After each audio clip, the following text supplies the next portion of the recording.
Good morning. Continue करें कल जहाँ छोड़ा था। चलिए ठीक है। देखिए एक्ट को कंप्लीट करने या आगे स्टार्ट करने से पहले हम दो चीज़ें समझ लेते हैं। देखो एक तो ये आईटी एक्ट है, पूरा नहीं आता है ना, पूरा नहीं आता, लेकिन हम छोड़ भी नहीं सकते क्योंकि एक तो ये लोकल लॉ नहीं है कि जिसको स्किप करके पढ़ा दो कि जो एरिया नहीं आ रहा है उसको छोड़ दो। ये चीज़ लोकल लॉ में तो की जा सकती है, वहाँ तो कोई इतनी दिक्कत नहीं होती कि अगर नहीं आ रहा है तो चलो वी कैन लीव इट, है ना। बट ये हम यहाँ पे नहीं कर सकते। तो हम ये वहाँ तो कर सकते हैं कि चलो कोई बात नहीं छोड़ देते हैं, लेकिन ये हम यहाँ नहीं कर सकते। तो यहाँ पे अपनी अंडरस्टैंडिंग के लिए और एक बेटर तरीके से चलने के लिए हम लिस्ट बना लेते हैं। हम चैप्टर्स की लिस्ट बनाएंगे कि कौन से चैप्टर्स पूछे जाते हैं और कौन से चैप्टर्स नहीं पूछे जाते, या फिर कौन से चैप्टर से अभी तक क्वेश्चन आए हैं और कौन से चैप्टर एग्जाम में टच नहीं किए गए हैं। तो हम हर दिन क्लास में क्या करेंगे कि कुछ चैप्टर तो वो जिनसे हमेशा क्वेश्चन आते हैं जो बहुत इंपॉर्टेंट है, और उसके साथ साथ फिर एक एक चैप्टर वो देख लिया करेंगे ऊपर ऊपर से जिससे क्वेश्चन नहीं बनता है। ठीक है, इससे हमें क्या बेनिफिट होगा ना कि हमको परेशान नहीं होना पड़ेगा। देखो एक एरिया हमारा ये है कि जहां से मोस्टली आस्क्ड है ना, यहां से क्वेश्चन पूछे ही पूछे जाते हैं, कभी ना कभी किसी ना किसी तरह दिख जाता है। और एक एरिया हमारा ये होगा कि क्या रेयरली टच तो नहीं लिख सकते हम इसको, क्योंकि इसको टच भी नहीं किया गया है। तो हम इसको क्या ही कह सकते हैं कि एक 10% प्रोबेबिलिटी है कि आ जाएगा। 10% आज तक नहीं आया है बट मे बी आ जाए। तो मैं आपको एक लिस्ट प्रोवाइड करूंगी और हम उसी लिस्ट के हिसाब से अपनी क्लास कंटिन्यू करेंगे। ठीक है, इससे आपको आसानी होगी ये समझने में कि किस जगह कितना देना है आपको अपना एफर्ट। देखिए चैप्टर 1 से क्वेश्चन तो आते ही आते हैं, चैप्टर 1 से क्वेश्चन आता है, चैप्टर 2 से क्वेश्चन आता है हमेशा। ठीक है, क्वेश्चन आया है कभी ना कभी और आने की पूरी पूरी संभावना है। ये एक ऐसा एरिया है। चैप्टर 3 से सेक्शन बेस्ड क्वेश्चंस बहुत आते हैं, मतलब सेक्शन नंबर पूछ लेता है। अभी जब चैप्टर 3 कराऊंगी तो निशान लगवा दूंगी, यहाँ से सेक्शन बेस्ड भी आएगा और अंदर से भी पूछ लेगा, यहाँ से भी सेम चीज़ है। ज़्यादातर सेक्शन बेस्ड आता है बट कुछ चीज़ें पूछ लेता है जो मैंने आपको करा दी थी कल नोट। लेकिन चैप्टर 3 से अभी तक जितने क्वेश्चन आए हैं सिर्फ सेक्शन बेस्ड आए हैं। ठीक है, अब आ जाता है हमारा चैप्टर नंबर 4। मैंने जितना ढूंढा चैप्टर नंबर 4 से मुझे नहीं मिला क्वेश्चन। ऑलमोस्ट 2 क्वेश्चन आते हैं आईटी एक्ट से, तो चैप्टर नंबर 4 से बनते नहीं देखे मैंने। सेम गोज फॉर चैप्टर 5, नहीं आता। ठीक, पर हम छोड़ नहीं सकते क्योंकि लोकल लॉ नहीं है, हमें कॉन्सेप्ट के बारे में पता होना चाहिए। एंड चैप्टर 6 के बारे में ऐसा है कि शुरुआत में नहीं आता है बट यहाँ आ जाता है। चैप्टर 6 से क्वेश्चन आए हैं, ये लिस्ट मेरे साथ बना लेना प्लीज़। और अब हम आते हैं चैप्टर 7 पे। चैप्टर 7 से क्वेश्चन नहीं आया अभी तक, मेरी नज़र में तो नहीं हुआ इतने सालों में। चैप्टर 8 से भी क्वेश्चन उतना नहीं आता, लेकिन ये छोड़ने के नहीं है, ये हम पढ़ेंगे बट इसमें उतना एफर्ट नहीं करेंगे। ठीक है ना, चैप्टर 8 एंड देन चैप्टर 9। आप चैप्टर 9 को भी इसी कैटेगरी में रखो कि ऊपर ऊपर से पढ़ोगे आप उसको, उतना इन डेप्थ नहीं जाओगे, उतना एफर्ट नहीं दोगे, लेकिन छोड़ोगे नहीं, इसीलिए कराने पड़ेंगे। चैप्टर 10 से क्वेश्चंस आते हैं। ठीक, चैप्टर 10 से क्वेश्चन आते हैं एंड चैप्टर 10 चैप्टर 11 समहाउ बहुत इंपॉर्टेंट है, इससे बहुत क्वेश्चंस बनते हैं। चैप्टर 10 चैप्टर 11 इंपॉर्टेंट है, ये भी इंपॉर्टेंट है, इससे सेक्शन बेस ज़रूर आता है। ये मतलब ऐसे है कि इन चैप्टर्स में ना आपको अपना 100% देना पड़ेगा, थोरो करना पड़ेगा। जो सेक्शन बेस्ड है वो तो अलग ही है। 11 लिख दिया ना मैंने, हाँ ठीक है। और क्या कर सकते हैं आप इसमें, चैप्टर 12 से आपके क्वेश्चंस नहीं बनते। ठीक है, चैप्टर 12 से क्वेश्चन नहीं बनते हैं, चैप्टर 13 से क्वेश्चन बन जाते हैं। ठीक है, चैप्टर 13 हम इस कैटेगरी में रखेंगे। राइट, फर्स्ट और सेकंड स्केड्यूल का क्या क्या है वो मैंने बता दिया था, तो फर्स्ट और सेकंड स्केड्यूल को आपको ध्यान में रखना है। इसमें वही दे रखा था टेक्निक के बारे में, और इसमें वो एक्सक्लूड किसको करते हैं वो लिस्ट दे रखी थी। तो ये तो मेजरली जो आपको आईटी एक्ट के हर जगह 2 मैक्सिमम 3 क्वेश्चन देखने मिलते हैं। तो वो जो एरिया आपको कवर करना है आईटी से, ये आपको बेसिक नॉलेज चाहिए कि आईपीसी और एविडेंस, अब एविडेंस में जब से चेंज हुआ है, जब से भारतीय साक्ष्य अधिनियम है, तब से तो आपको पता होगा कि इसमें इलेक्ट्रॉनिक एविडेंस को लेकर कितना करा है। तो आपके लिए जो इम्पोर्टेंट एरिया है वो है ये आपको किसी हाल में नहीं छोड़ना, आपको रटा होना चाहिए, आपको सेक्शन नंबर पता होने चाहिए। रटने से मेरा मतलब सेक्शन नंबर था, और जो बेसिक चीज़ थी जैसे प्राइवेट की का क्या काम है, उसका क्या काम है, पनिशमेंट क्या क्या है, जो चीज़ें याद करने वाली हैं वो याद करेंगे, जो चीज़ें समझने वाली हैं वो आप समझेंगे। बताइए ये एरिया ऐसा है, ये एरिया है कि आप बेयर रीडिंग देंगे, एक बेयर रीड मैं आपको करा दूंगी क्लास में ही, और एक बेयर रीड आप खुद से कर लेंगे। बताइए यहाँ तक क्लियर है हम? जस्ट लेट मी नो यहाँ तक क्लियर है हम? इस बारे में किसी का कोई सवाल तो नहीं है? और मैं फिर एक बार बता देती हूँ, किसी को मना नहीं, अगर आप सब कुछ थॉरोली करना चाहते हैं तो यू कैन। ये जस्ट मैंने छोटी सी आसानी कर दी है कि आपको पता लग जाए कि एफर्ट कहाँ डालने हैं और रीड करके कहाँ काम चल जाएगा। ठीक है, फिर भी अगर चाहें कि आपको सब कुछ थॉरो करना है तो मैं आपको सब कुछ एक एक बार ज़रूर पढ़ाऊँगी, फिर आप उसमें अपने हिसाब का एफर्ट दे देना। बट अगर आपके पास टाइम की कमी है, और वैसे टाइम की कमी हमारे पास होती ही है बीइंग अ जुडिशरी एस्पिरेंट, तो ये आपके एरिया ऐसे हैं कि अगर वो 2-3 मार्क्स निकालने हैं ना आईटी में से, तो आप इस एरिया से निकाल लेंगे। चलिए ओके पारुलन तथागत, लेट मी सी कौन कौन है क्लास में।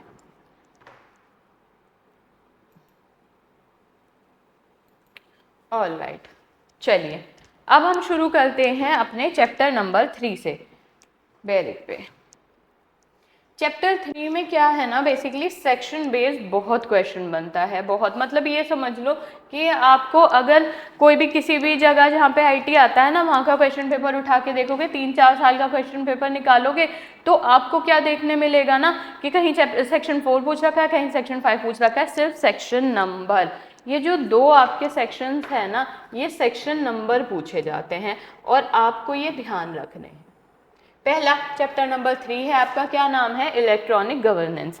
तो इसमें जो आपका सेक्शन नंबर 4 है, मोस्टली आस्क्ड, बहुत पूछा गया है। अपना अपना बेरेक्ट खोलो, छोटी सी बात बताती हूँ, खराब करते हैं। मैं आपको क्या बता रही थी कि जो चैप्टर 3 है ना, उसमें से जो भी क्वेश्चन आते हैं, जो चैप्टर 3 है ना उससे जो क्वेश्चन आते हैं, तो सेक्शन बेस्ड क्वेश्चन आते हैं। आप लोगों के पास बेरेक्ट है ना, 2 मिनट आप इतने, ठीक है, और जैसे ही स्क्रीन ठीक हो जाए ना तो प्लीज़ बीच में बता देना।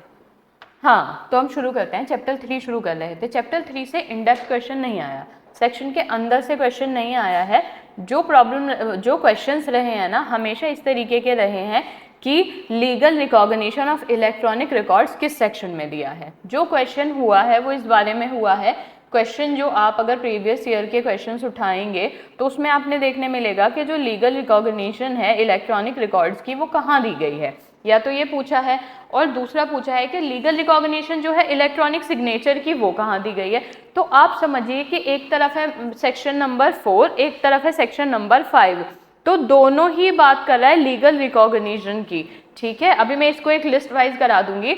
हमने प्रीएम्बल में लीगल रिकॉग्निशन पढ़ लिया था, तो आप लोगों को आइडिया होगा कि लीगल रिकॉग्निशन है क्या, है ना। यहाँ तक का तो आपको आइडिया लग ही गया होगा बेसिकली कि व्हाट इज लीगल रिकॉग्निशन। तो ये लीगल रिकॉग्निशन प्रोवाइड हो रही है, किसको प्रोवाइड हो रही है? सबसे पहले इलेक्ट्रॉनिक रिकॉर्ड को प्रोवाइड हो रही है सेक्शन नंबर 4 में, और सेक्शन नंबर 5 में प्रोवाइड हो रही है इलेक्ट्रॉनिक सिग्नेचर को। ठीक है, I know it is not readable but see your बेरेक्ट, और आप मेरी बात समझने की कोशिश कीजिए कि लीगल रिकॉग्निशन इलेक्ट्रॉनिक रिकॉर्ड्स को सेक्शन नंबर 4 में प्रोवाइड हो रही है, और लीगल रिकॉग्निशन इलेक्ट्रॉनिक सिग्नेचर को सेक्शन नंबर 5 में प्रोवाइड हो रही है। ये आपके मोस्ट रिपीटेड 2 क्वेश्चन है जिसको आपको अच्छे से समझना है। Are we clear? अब हम अपनी बात पर आते हैं कि हम अब स्क्रीन आपको दिख रही है, चैप्टर 3 है आपके पास, इलेक्ट्रॉनिक गवर्नेंस जिसे कह रहे हैं। तो यहाँ पे सेक्शन नंबर 4 है, एक है सेक्शन नंबर 5। ठीक है, ऑलराइट तनुप्रीत। तो सेक्शन नंबर 4 भी लीगल रिकॉग्निशन की बात कर रहा है और सेक्शन नंबर 5 भी लीगल रिकॉग्निशन की बात कर रहा है। और ये बहुत बहुत बहुत रिपीटेड क्वेश्चन है, प्लीज़ मेरी बात ध्यान रखना। आपसे आप कंफ्यूज मत हो जाना। लीगल रिकॉग्निशन इलेक्ट्रॉनिक सिग्नेचर की पूछ रहा है तो 5 में है, इलेक्ट्रॉनिक रिकॉर्ड की पूछ रहा है तो 4 में है। क्लियर हूँ मैं यहाँ तक, है ना? ये चीज़ आपको करनी है। थोड़ा थोड़ा वर्ड चाहे तो हम इसके पढ़ सकते हैं, आप चाहें, ऑल्दो अंदर से क्वेश्चन नहीं आएगा। आपने जो अपनी मेहनत करनी है इसके टाइटल याद रखने पे करनी है कि इलेक्ट्रॉनिक रिकॉर्ड को किस में लीगल रिकॉग्निशन मिल रही है, सेक्शन 4 में मिल रही है। इलेक्ट्रॉनिक सिग्नेचर को किस में मिल रही है, सेक्शन 5 में मिल रही है। लीगल रिकॉग्निशन में एक बार आपको बता देती हूँ कि वही बात है कि अगर आप सब कुछ इतना ऑनलाइन हो रहा है, सब कुछ इलेक्ट्रॉनिक मीडियम से हो रहा है, तो उसको लॉफुली भी तो रिकॉग्नाइज करना चाहिए ना, कि अगर कल को उसको लेकर कोई क्राइम होता है, कोई बात हो जाती है, तो एटलीस्ट उसको रिकॉग्नाइज किया जा रहा है तो कल उसके अगेंस्ट एक्शन लिया जा सके, कोई बंदा अकाउंटेबल हो अगर वो सिग्नेचर कर रहा है। तो ये सब लीगल रिकॉग्निशन के कारण होते हैं। अब हम सेक्शन को पढ़ते हैं, ठीक है। सेक्शन क्या कह रहा है हमारा, where any law provides that information or any other matter shall be in writing or in the type written or printed form, then notwithstanding anything contained in law, such requirement shall be deemed to have been satisfied if such information or matter is। अब सबसे पहले ये है कि कोई भी electronic record है, अब वो टाइपराइटेड फॉर्म में है, प्रिंटेड फॉर्म में है, उसकी एक कॉपी आपके पास इलेक्ट्रॉनिकली भी है, तो अब उसमें क्या होगा ना कि उसको लीगल रिकॉग्निशन के लिए क्या दे रखा है, लेंडर और made available in electronic form. अब ये जो आपके पास टाइपराइटेड या प्रिंटेड फॉर्म में है, इसको अब जब सब कुछ आजकल ऑनलाइन हो रहा है तो आप क्या सोचेंगे कि इसको इलेक्ट्रॉनिक मीडियम से हम लोग सेव कर लें या इसको इलेक्ट्रॉनिकली भेज दें। तो यहाँ पे एक होगा कि उसको अगर आप इलेक्ट्रॉनिक फॉर्म में अवेलेबल कराओगे तो भी भाई उसको पूरी लीगल रिकॉग्निशन मिलेगी। वो ऐसे नहीं कह सकते आपको नहीं मुझे तो फिजिकल कॉपी ही चाहिए, ठीक है। और accessible as so as to be usable for subsequent reference। फिर वो जिस भी काम की आपका फिजिकल कॉपी आती थी ना, कि जिस काम में आपकी फिजिकल कॉपी आती थी उसी काम में आप अपनी ऑनलाइन कॉपी को भी ले सकते हैं, उसको लीगली रिकॉग्नाइज कर दिया जाएगा, ठीक। 5 क्या कह रहा है हमारा, legal recognition of electronic signatures where any law provides that information or any other matter shall be authenticated. हमने कल ही पढ़ा था कि जो आपका इलेक्ट्रॉनिक सिग्नेचर है उसका पर्पस ही उसको मतलब खुद को अकाउंटेबल करना होता है कि हाँ भाई मैंने सिग्नेचर किया है, मेरा है, ठीक है, I am accountable for that. और मेरी अकाउंटेबिलिटी लेने की वजह से वो चीज़ ऑथेंटिक हो जाती है। अगर मैं कोई चीज़ कोई ईमेल भेज रही हूँ, जैसे कल मैंने मिस्टर ए को ईमेल किया था और अगर वहाँ पे मेरा इलेक्ट्रॉनिक सिग्नेचर होता तो वहाँ पे उस चीज़ को लेकर मैं अकाउंटेबल होती, क्योंकि मैंने अपना इलेक्ट्रॉनिक सिग्नेचर वहाँ अफिक्स करके उसको ऑथेंटिकेट बना दिया था, ठीक है। Authenticated by affixing the signature or any document shall be signed or bear the signature of any person, then notwithstanding anything contained in such law shall requirement shall be deemed to have been satisfied। ठीक है, अगर उसको फिर वहाँ पे आपको दिखाना है कि ऑथेंटिक डॉक्यूमेंट है, ये मेरी ही तरफ से अप्रूव हुआ है, तो फिर वही माना जाएगा कि हाँ भाई ऑथेंटिक भी है, मैंने ही अप्रूव किया है। ऐसे कैसे माना जाएगा, क्योंकि मेरा सिग्नेचर अफिक्स है वहाँ पे, है ना। तो इलेक्ट्रॉनिक सिग्नेचर की भी उतनी ही मान्यता है, उसको अब लीगली रिकॉग्नाइज किया गया है। कहाँ थे हम, if such information or matter is authenticated by means of electronic signature affixed in such manner as may be prescribed by the central government. आपको सेंट्रल गवर्नमेंट ने बता रखा है कि कैसे वो लीगल सिग्नेचर बनेगा, मान्य होगा। अगर आपने वो सारे उसमें उसको वहाँ पे लीगल सिग्नेचर से अफिक्स कर रखा है तो उसकी उतनी मान्यता है जैसे आपने किसी कागज़ पे अपना थंब इम्प्रेशन दे दिया है या आपने अपना सिग्नेचर कर दिया है, ठीक है। आगे क्या कह रहा है explanation, for this purpose for the purpose of this section signed with its grammatical variation and cognate expression। पढ़ लेना, इसका सीधा सा मतलब ये है कि साइन होना कह रहा है कि ऊपर आपको ये समझाने की कोशिश कर रहा है ना कि अगर कोई चीज़ आपके इलेक्ट्रॉनिक सिग्नेचर अफिक्स किया हुआ है वहाँ पे, तो उसकी सेम मान्यता कैसे है जैसे कि कोई प्रिंटेड पेपर है, वहाँ पे आपने थंब इम्प्रेशन देकर उसको अपने ऑथेंटिक बना रखा है और अपने उसमें अकाउंटेबिलिटी ले रहे हैं, और या फिर उस पर आपने फिजिकली साइन कर रखे हैं, पेन से साइन कर रखे हैं, इंक से, तो ये वही बता रहे हैं कि ये साइन वही है, वही सिग्नेचर है कि जैसे डॉक्यूमेंट पे है, तो उसकी सेम मान्यता है जैसे इलेक्ट्रॉनिक सिग्नेचर की है। बताइए, क्लियर। 6 पे आते हैं हम। 6 क्या कह रहा है हमारा, use of electronic record and electronic signatures in government and it's agencies. तो अब जो आपके जो जितने भी इलेक्ट्रॉनिक रिकॉर्ड हैं, जितने जैसे इलेक्ट्रॉनिक सिग्नेचर हो रहे हैं, वो आपके हर जगह जैसे फाइलिंग करते हैं, कोई फॉर्म फिल करना है, कुछ करना है, तो जो गवर्नमेंट और उसकी एजेंसीज के लिए भी काम है ना, कि जहाँ पे आपको एक फिजिकल सिग्नेचर की, कहीं थंब इम्प्रेशन देने की ज़रूरत पड़ती थी, कोई भी ऐसा पर्टिकुलर मैटर है, तो वहाँ की गवर्नमेंट की एजेंसीज में भी अब आपका वो इलेक्ट्रॉनिक रिकॉर्ड जो होगा, इलेक्ट्रॉनिक सिग्नेचर होगा, वो यहाँ भी प्रॉपरली यूज़ हो सकता है।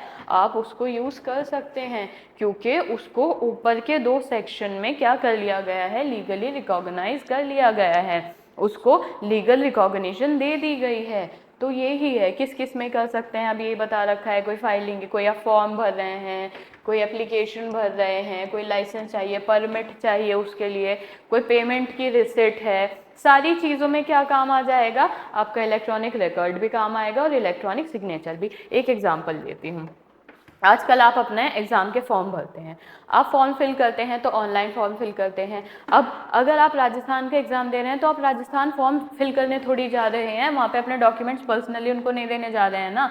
तो जो आप क्या करते हैं कि डॉक्यूमेंट्स की या तो आपके पास ई कॉपी होती है, नहीं होती तो जो आपके डॉक्यूमेंट्स होते हैं उसको फ़ोटो क्लिक करके स्कैन करके आपने रख रखा होता है, और वहाँ पे एक ऑप्शन आता है कि अपनी फाइल्स अपलोड कर दो। तो आप क्या करते हैं कि अपनी वो जो मार्कशीट वगैरह जो भी उनको चाहिए होता है, फ़ोटोग्राफ, सिग्नेचर, आपको जो जो चाहिए होता है आप वहाँ पे अपलोड कर देते हो। देखो, जो आप वहाँ पे अपलोड कर रहे हो ना, वो फिज़िकल कॉपी नहीं है, वो फिज़िकल कॉपी का एक इलेक्ट्रॉनिक रिकॉर्ड है।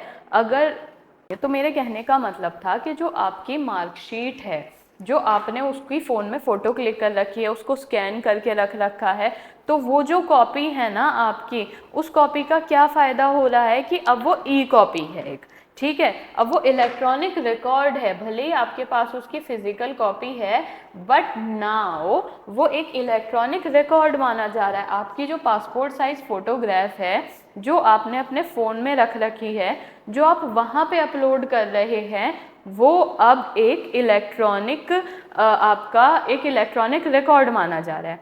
बताइए, एक बात प्लीज़ बता दीजिए, आप सब सुन पा रहे हैं ना, मुझे सबको क्लियर है ना मेरी बात? तथागत, तनुप्रीत, प्रीति, पारुल, प्लीज़ चारों एक बारी मुझे क्लियर करो, क्या आप लोग मेरी बात सुन पा रहे हैं ना? यहाँ तक समझ आ गया? तो जो आप यूज़ कर रहे हैं, आप ये सेक्शन आपसे कह रहा है, आपके पास अगर इलेक्ट्रॉनिक रिकॉर्ड है किसी चीज़ का, आपका इलेक्ट्रॉनिक सिग्नेचर है, तो गवर्नमेंट और उसकी एजेंसीज में भी आप उसको अच्छे से यूज़ कर सकते हो। जैसे कोई फॉर्म, एप्लीकेशन फाइल करें, तो ये सारी वही कह रहा है ना? तो आप यहाँ तक मेरी बात समझे ना? तो अब मेरे कहने का मतलब ये है कि जो आपने फॉर्म फिल किया, अब यहाँ तक कि आपने जो पेमेंट की है ना अपने फॉर्म की, वो भी ऑनलाइन ही की है। तो ऑनलाइन पेमेंट का क्या मतलब है कि आपको जो पेमेंट के लिए एक वो मिलेगा ना, रिसिट भी ऑनलाइन ही मिलेगी, यानी आपके पास प्रूफ भी ऑनलाइन ही है। तो ये सेक्शन वो सारी बात करता है, वो जो वैलिड हो गया है कि आप घर पे बैठ के राजस्थान तक का फॉर्म फिल कर रहे हैं, तो वहाँ पे फाइल अपलोड का जो ऑप्शन आ रहा है, बेसिकली जो वो आपके डॉक्यूमेंट्स मांग रहे हैं, जो आपकी फाइल्स मांग रहे हैं, वो आपकी ओरिजिनल फाइल्स नहीं है, बट वो ओरिजिनल ही माने जा रहे हैं, उनको मान्यता यानी उनको रिकॉग्निशन दी जा रही है, यहाँ दी जा रही है। तो वो आप अपने, वो आपके इलेक्ट्रॉनिक रिकॉर्ड हैं। यहाँ तक हम क्लियर हैं? सेक्शन 6 तक क्या कह रहा है आगे आपका ये, then notwithstanding anything contained other law for the time being in force such requirement shall be deemed to have been satisfied such filing. मतलब जो जो आपकी वो है साथ साथ वो सेम इलेक्ट्रॉनिक रिकॉर्ड भी सेम इफेक्ट रखते हैं कि जैसे आपने फिजिकल कॉपी करी हो। और एक एप्रोप्रिएट गवर्नमेंट, मैंने आपको बताया था कि अगर स्टेट का पर्पस है तो स्टेट गवर्नमेंट, और अगर सेंट्रल लेवल का है तो सेंट्रल गवर्नमेंट। इनके वर्ड्स को आपको इतना ध्यान से नहीं करना, ये ऊपर ABC तक जो मैंने आपको समझाया और ऊपर का एरिया उसका ध्यान रखेंगे आप लोग बस। Delivery of services by service provider 6A, ठीक है। इसमें आपको क्या रखना है, सेक्शन नंबर ध्यान रखना है, सिर्फ सीधा क्वेश्चन आता है delivery of service by service provider कहाँ दिया है, और इससे कहीं भी कुछ भी ना तो पूछा गया है ना पूछा जाता है, ठीक है। थोड़ा सा पहला क्लॉज देख लेते हैं जो आपको थोड़ा दिमाग में बैठ जाए, इससे ज़्यादा नहीं जाना है इसमें। द एप्रोप्रिएट गवर्नमेंट, अब एप्रोप्रिएट गवर्नमेंट मैंने जब एक्ट शुरू कराया था तभी आपको समझा दी थी। में for the purpose of this chapter, क्या पर्पस है इस चैप्टर का? रिकॉग्निशन देना उन चीज़ों को। And for efficient delivery of services for the public through electronic means authorise. अब क्या होता है, बहुत सारी सर्विसेज क्या होती है कि आप ऑनलाइन लेते हैं, इलेक्ट्रॉनिकली लेते हैं, वहाँ पे आपने इलेक्ट्रॉनिक पेमेंट की है या कैश पेमेंट करके हैं जैसे भी, बट जो आपकी सर्विसेज हैं वो आपको ऑनलाइन मिलनी होती हैं। यहाँ तक कि अगर आपको मैं एक एग्जांपल दूँ, आपने इंटरनेट का रिचार्ज किया है, अपने फ़ोन रिचार्ज किया है, तो कहीं ना कहीं वो आपको इलेक्ट्रॉनिक मीडियम से सर्विसेज मिल रही है ना, आपके हाथ में कोई गुड्स नहीं आ रही हैं, आपको वहाँ पे सर्विसेज मिल रही हैं, तो वो भाई वो डिलीवर होंगी आपको, वो भी उसको भी ये ऑथेंटिकेट करता है, उसको भी कहता है कि हाँ भाई मैं रिकॉग्निशन देता हूँ। अगर आप ऑनलाइन सर्विसेज भी मांग रहे हो ना, सेक्शन नंबर 6A है, मैंने ब्लर कर दिया, मैंने मिटा दिया क्या, सॉरी, 6A है section number 6A। Parul section number 6A है, delivery of services by service provider. Section number 6A, delivery of services by service provider. तो अगर आपको कोई सर्विस मिलनी है ना, गुड्स की भी बात नहीं है कि आपने ऑर्डर किया और आपको मिलेगी, अगर आपने ऑनलाइन कोई सर्विस भी ली है तो उसको भी पूरी रिकॉग्निशन मिली है, आपने किया है बुक तो वो आपको मिलेगी। आपने ऑर्डर किया है या कोई सर्विस प्रोवाइडर सेटअप किया है, मेंटेन कर रहे हैं and upgrade the computerise facility है, कोई ऐसा परफॉर्मेंस है जो सर्विसेज की मिलनी है, नेटफ्लिक्स ही रिचार्ज किया है, तो आपका एक प्लेटफॉर्म है ना जहाँ से आप सर्विसेज चाहते हैं तो वो आपको मिलेगी। अगर वो आपसे पैसे ले लेंगे और नहीं देंगे तो नहीं होगा। और फिलहाल यहाँ पे अगर सिर्फ गवर्नमेंट सर्विसेज की बात करें तो वो भी ये है कि अगर आपने वहाँ पे भी साइन अप किया है तो वो भी मिलेगी, और उन सारी गवर्नमेंट रिलेटेड सर्विसेज में अप्रोप्रिएट गवर्नमेंट क्या करेगी, नोटिफाई कर देगी अपने ऑफिशियल गेजेट में, ठीक है। और बाकी भी सारी चीज़ें वहाँ पे, अगर मान लीजिए इसी के रेफरेंस में बताती हूँ, अगर आपने क्या किया कि पे किया किसी सर्विस के लिए ऑनलाइन और उन्होंने आपसे पैसे तो ले लिए लेकिन आपको सर्विस देने का नाम ही नहीं ले रहे हैं, तो you can take an action against them. आपके पास बहुत सारे रास्ते हैं, ठीक है। अब एक्सप्लेनेशन और देख लेते हैं जो थोड़ा और समझ में आ जाए। For the purpose of this section service provider authorise, so authorise includes any, कौन कौन हो सकता है सर्विस प्रोवाइडर, कोई इंडिविजुअल हो सकता है, कोई प्राइवेट एजेंसी हो सकती है, प्राइवेट कंपनी हो सकती है। ऑनलाइन सर्विसेज तो आप कहीं से भी ले लेते हैं ना, उनको आप पे कर रहे हैं ढंग से तो आप उनसे सर्विसेज ले रहे हैं, तो कोई इंडिविजुअल भी हो सकता है, प्राइवेट एजेंसी हो सकती है, प्राइवेट कंपनी हो सकती है, पार्टनरशिप फर्म हो सकती है, सोल प्रोप्राइटरी फर्म हो सकती है, और कोई भी बॉडी हो सकती है, कोई भी एजेंसी हो सकती है जिसने परमिशन ले रखी है अप्रोप्रिएट गवर्नमेंट से कि हाँ भाई मैं, अब ये नहीं है ना कि आप किसी ऐसे ही 2 नंबर की फर्म से ले रहे हैं। हाँ, जो ऐसे हैं जिनके पास परमिशन है वो ऑनलाइन सर्विसेज प्रोवाइड कराने की कि हम सर्विस प्रोवाइड कराएंगे, इसकी भी तो गवर्नमेंट से एक परमिशन लेनी पड़ती है, खुद को रजिस्टर्ड कराना पड़ता है, तो ऐसे लोगों से आप सर्विस ले सकते हैं, वो बिल्कुल रिकॉग्नाइज्ड चीज़ मानी जाएगी। बताइए आपको समझ में आया है? जिस पकड़ते चलना, बस इस चैप्टर में ना वो शुरू के 2 सेक्शन थे जो एग्जाम में बहुत आते हैं, और कुछ नहीं है, जितना समझा रही हूँ आपके लिए सफिशेंट है। फिर भी अगर किसी को कहीं क्वेश्चन दिखता है, लगता है कि पता होना चाहिए, तो आप मुझसे पूछ सकते हैं, ठीक है, उसमें ऐसी कोई दिक्कत नहीं है, बस अपने लिए बर्डन मत बढ़ाओ, जितना जितना इंपॉर्टेंट है उतना उतना करते चलो मेरे साथ। ओके तथागत पारुल, अगला सेक्शन क्या कह रहा है आपका, रिटेंशन ऑफ इलेक्ट्रॉनिक रिकॉर्ड्स। अब यहाँ पे सिर्फ section number, again hear me out, सिर्फ सेक्शन नंबर पूछा नहीं जाता है but you need to know, ठीक है ना, ये कभी आया है ना पूछा गया है, बट स्टिल दिमाग में रखो। इस चैप्टर का जो सबसे इम्पॉर्टेंट एरिया था वो शुरू के 2 सेक्शन थे जहाँ पे रिकॉग्निशन मिल रही थी, उनसे आते हैं क्वेश्चन भर भर के, हर बार हर 2-3 साल में एक क्वेश्चन देखने मिल जाता है आपको, ठीक है। तो वहाँ आपको उसको रट के समझ के जैसे आ रहा है, लेकिन वो तो आपको याद रखना ही है, ठीक है। इसमें सिर्फ सेक्शन याद रखना है, रिटेंशन कहाँ दे रखा है इलेक्ट्रॉनिक रिकॉर्ड्स का, सेक्शन नंबर 7 में। क्या याद रखना है आपको यहाँ पे कि रिटेंशन कहाँ दे रखा है इलेक्ट्रॉनिक रिकॉर्ड्स का, सेक्शन नंबर 7 में, ठीक। सोगा ऐसा था कि हमें एक एक सेक्शन अंदर से पढ़ना था, तो हमने वो किया, है ना, जितना इंपॉर्टेंट है। फिर भी कल इस ना सेक्शन को रीड कराना, कोई भी दिक्कत होती है तो मैं आपके डाउट्स कर लूँगी। हाँ 7A यहाँ पे आ जाओ। अब हम इम्पोर्टेंस की बात कर रहे थे। 7A मोस्ट रिपीटेड, बहुत बहुत बहुत रिपीट होता है, आपके लिए बहुत इम्पॉर्टेंट सेक्शन है। लेकिन क्या आता है सेक्शन नंबर 7A, क्या कहता है ये? Audit of documents etcetera maintained in electronic form. सीधा सेक्शन पूछता है ना, तो वो ये पूछता है इसका मतलब क्या है, क्या नहीं है, कुछ नहीं। जो कम से कम 5 से 6 बार ये रिपीट हो चुका है क्वेश्चन। और क्या पूछा जाता है? ऑडिट ऑफ डॉक्यूमेंट कहाँ दिया गया है, ऑडिट ऑफ डॉक्यूमेंट कहाँ दिया गया है, कहाँ दिया गया है audit of document? Section 7A में। क्या है सेक्शन का पूरा title? Audit of documents etcetera maintained in electronic form. ये बहुत रिपीटेड क्वेश्चन है और आपको बहुत ध्यान में रखना है। समझ रहे हैं आप?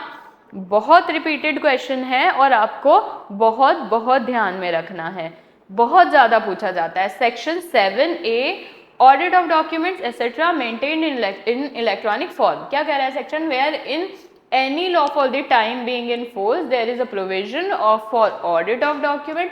अगर कहीं भी ऐसा प्रोविजन है कि ऑडिट हो सकता है, रिकॉर्ड हो सकती है इन्फॉर्मेशन, दैट प्रोविजन शिल also be applicable for audit of document record information process maintain in the electronic form. कहना क्या चाहता है सेक्शन?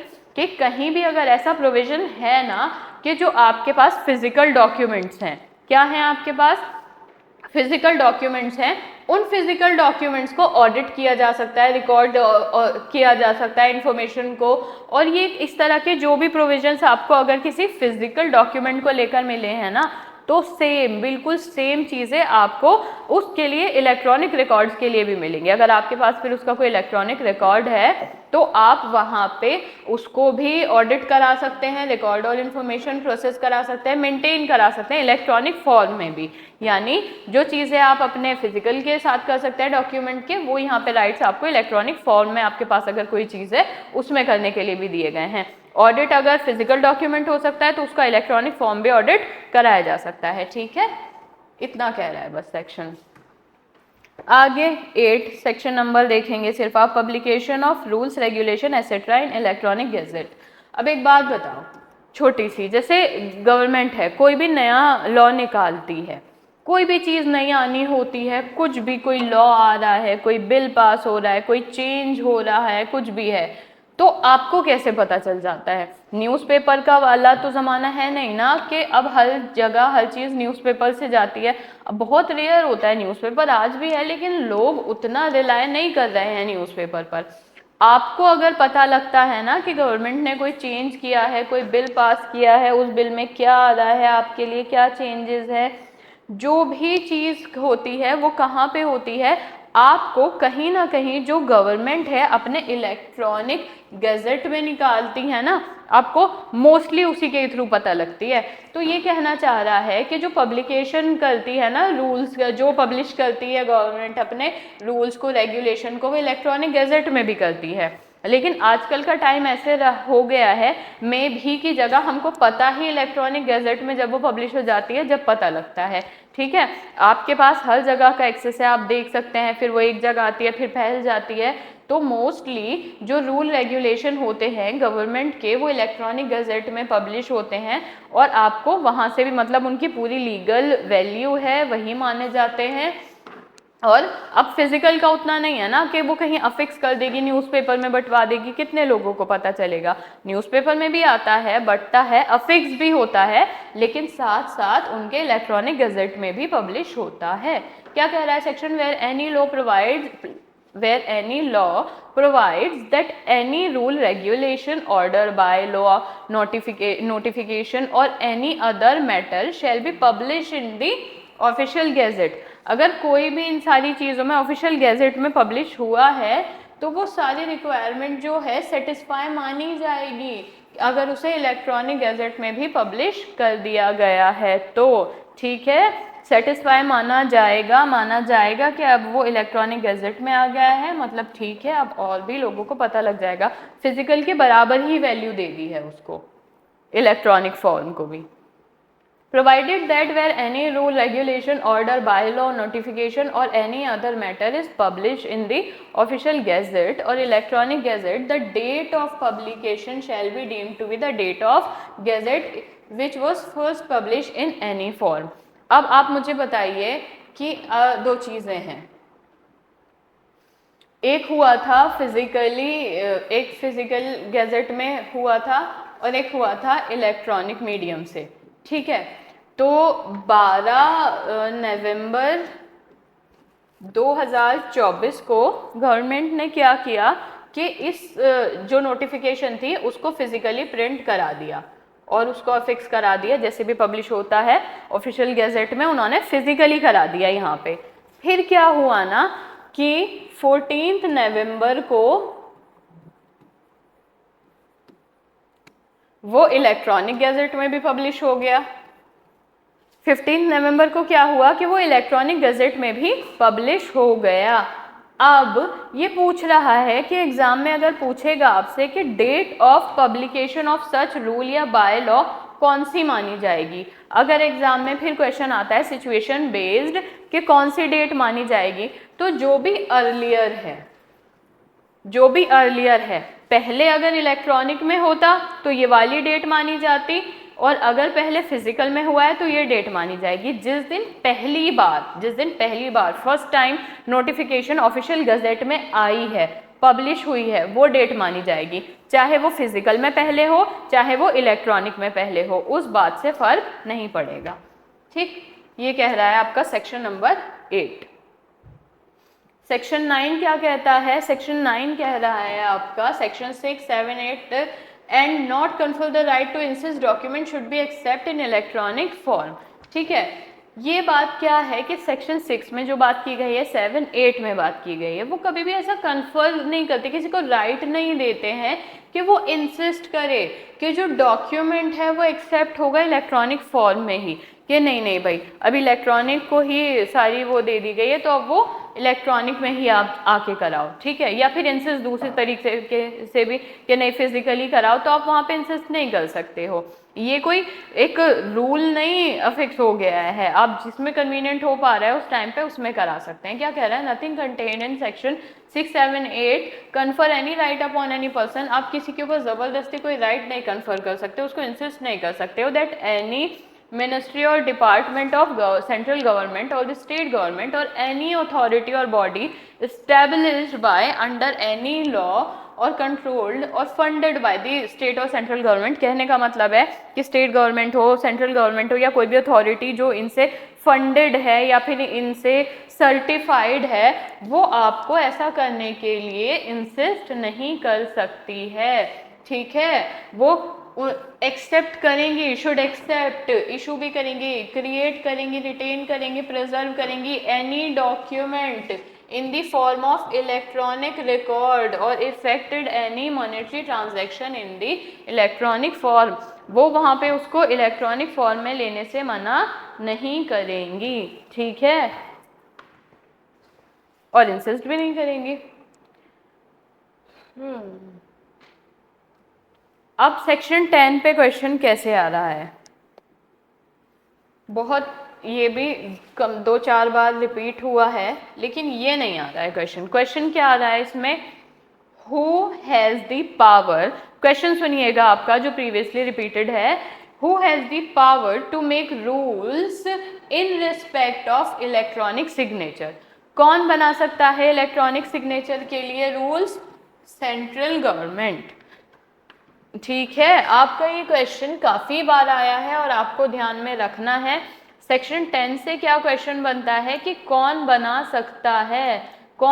सकता है रूल्स किसके रिस्पेक्ट में? इलेक्ट्रॉनिक सिग्नेचर के रिस्पेक्ट में। कौन बना सकता है रूल्स? सेंट्रल गवर्नमेंट बनाती है। और ये क्वेश्चन भी कई बार आया है और यही आपके साथ साथ MCQ का हो रहा है, तो इसको यहाँ मार्क करते चलना कि इस एरिया से क्वेश्चन आ रहा है तो क्या पूछा जा रहा है। ठीक है, power to make rules by central government in respect of electronic signature. ठीक है, अब यहाँ पे इस चैप्टर में इलेक्ट्रॉनिक सिग्नेचर को लेकर सेंट्रल गवर्नमेंट हमारी रूल्स बना सकती है। क्या the type of electronic signature किस टाइप का होगा, किस मैनर और फॉर्मेट में होगा इलेक्ट्रॉनिक सिग्नेचर जो अफिक्स होगा, किस मैनर में अफिक्स किया जाना चाहिए, किस मैनर में प्रोड्यूस किया जाना चाहिए, फैसिलिटेट की जानी चाहिए आइडेंटिफिकेशन उस पर्सन की जो अफिक्स कर रहा है इलेक्ट्रॉनिक सिग्नेचर को, या फिर कंट्रोल प्रोसेस एंड प्रोसीजर, जो प्रोसेस चला आ रहा है उसको कंट्रोल करेगी, उस प्रोसीजर को कंट्रोल करेगी कि इंश्योर रहे कि एडेक्वेट इंटेग्रिटी मिले, मतलब जो एक आपकी पहचान है ना वो चोरी नहीं करे कोई, और सिक्योरिटी मिले, कॉन्फिडेंशियलिटी मिले आपके इलेक्ट्रॉनिक रिकॉर्ड्स और पेमेंट को। ऐसा नहीं है ना आप वहाँ से कर रहे हैं, कोई भी सेम कर रहा है, वो वहाँ पे रिस्की हो रहा है, फ्रॉड का और चांसेस बढ़ रहा है कि आपने ऑनलाइन अपलोड कर दिया, आप कोई भी एक्सेस कर सकता है उसको, उस चीज़ से बचाती है। कौन करता है ये सब? मेक श्योर सेंट्रल गवर्नमेंट करती है। Any other matter which is necessary to give legal effect to electronic signature, और अगर कोई भी ऐसा मैटर होगा जहाँ पे लीगल इफेक्ट मिलना चाहिए सिग्नेचर को, उसके लिए कोई लॉ बनाने चाहिए तो कौन बनाएगी? सेंट्रल गवर्नमेंट बनाएगी। बताइए यहाँ तक क्लियर है आप? जस्ट लेट मी नो एक बारी, यहाँ तक क्लियर है हम? कोई कंफ्यूजन तो नहीं है आपको? फिर इसका लास्ट सेक्शन बचा है चैप्टर का, हम वो भी कर लेंगे। लास्ट सेक्शन है ये इसको और देखते हैं। सेक्शन नंबर 10A किस बारे में बात कर रहा है? Section number 10A validity of contracts form through electronic means. अब आपको पता होता है कि इलेक्ट्रॉनिक मीन्स में भी कॉन्ट्रैक्ट्स हो रहे हैं अब जब से टाइम बदला है, तो कॉन्ट्रैक्ट के लिए क्या एसेंशियल है? वही प्रपोजल और वही एक्सेप्टेंस, कंसिडरेशन, ये सारी चीज़ें हैं। तो जो एसेंशियल है ना कॉन्ट्रैक्ट के, जो आपके कॉन्ट्रैक्ट के एसेंशियल्स हैं, अगर आप वो फुलफिल कर रहे हो किससे? इलेक्ट्रॉनिक फॉर्म में। मुद्दा है कि कॉन्ट्रैक्ट के एसेंशियल फुलफिल होने चाहिए, चाहे ऑनलाइन हो रहे हैं चाहे ऑफलाइन हो रहे हैं। अगर आप जो कॉन्ट्रैक्ट कर रहे हो इलेक्ट्रॉनिक फॉर्म में कर रहे हो और आपने सारे एसेंशियल फुलफिल कर दिए, किसी भी तरीके से आपका कॉन्ट्रैक्ट वॉइड नहीं है। ऐसा कुछ नहीं हो रहा है उसमें कि अगर उस तरीके से वो फिजिकली हुआ होता तो कॉन्ट्रैक्ट लॉ के हिसाब से वो वॉइड हो जाता। अगर आपने ऐसा कुछ नहीं किया है और परफेक्टली वैलिड कॉन्ट्रैक्ट है तो हाँ, अगर इलेक्ट्रॉनिक मीन्स में भी है, इलेक्ट्रॉनिकली अगर वो फॉर्म्ड हुआ है तो परफेक्टली वैलिड है, क्या दिक्कत है उसमें? हाँ, तथागत सेक्शन 10 का और अदर भी हैं। अगर कोई और भी ऐसी चीज़ हो रही है कि नहीं, कॉन्ट्रैक्ट उस चीज़ को अप्रूव नहीं करता, तो वहाँ पे वैलिडिटी पे क्वेश्चन उठाया जा सकता है। लेकिन अगर बात सिर्फ वैलिडिटी की ये आ रही है कि ये कॉन्ट्रैक्ट तो थ्रू इलेक्ट्रॉनिक मीन्स हुआ है तो अब तो ये वैलिड नहीं होगा, तो ऐसा कुछ नहीं होता। वो पूरी तरीके से वैलिड है अगर वो प्रॉपर जैसे कॉन्ट्रैक्ट होना चाहिए, एसेंशियल्स उसके फुलफिल हैं, पूरा प्रपोजल, एक्सेप्टेंस, कंसिडरेशन, और कोई फ्रॉड नहीं है, कुछ नहीं है, तो हाँ, अगर इलेक्ट्रॉनिकली भी हुआ है तो क्या दिक्कत है? क्या कह रहा है आपका section? where in a contract formation the communication of proposal, the acceptance of proposal, the revocation of proposal and acceptance। अब वो उसमें कॉन्ट्रैक्ट में भी हम पढ़ते हैं उसने ईमेल कर दिया और वियर टेलीफोन हो गया, तो ये सारी इलेक्ट्रॉनिक मीन्स है ना, आजकल व्हाट्सएप का ज़माना है, व्हाट्सएप कर दिया, तो इन सारी चीज़ों में भी क्या है कि वैलिडिटी पे हम लोग क्वेश्चन नहीं करते हैं। अब इलेक्ट्रॉनिकली भी है तो परफेक्टली वैलिड है, दिक्कत है ही नहीं उसमें कोई भी। क्लियर? एक सेकेंड दीजिए, क्वेश्चन ढूंढ। चलिए, तो क्या कहता है? Acceptance as the case may be are expressed in electronic form or by means of electronic records, such contract shall not be deemed to अनएनफोर्सिएबल।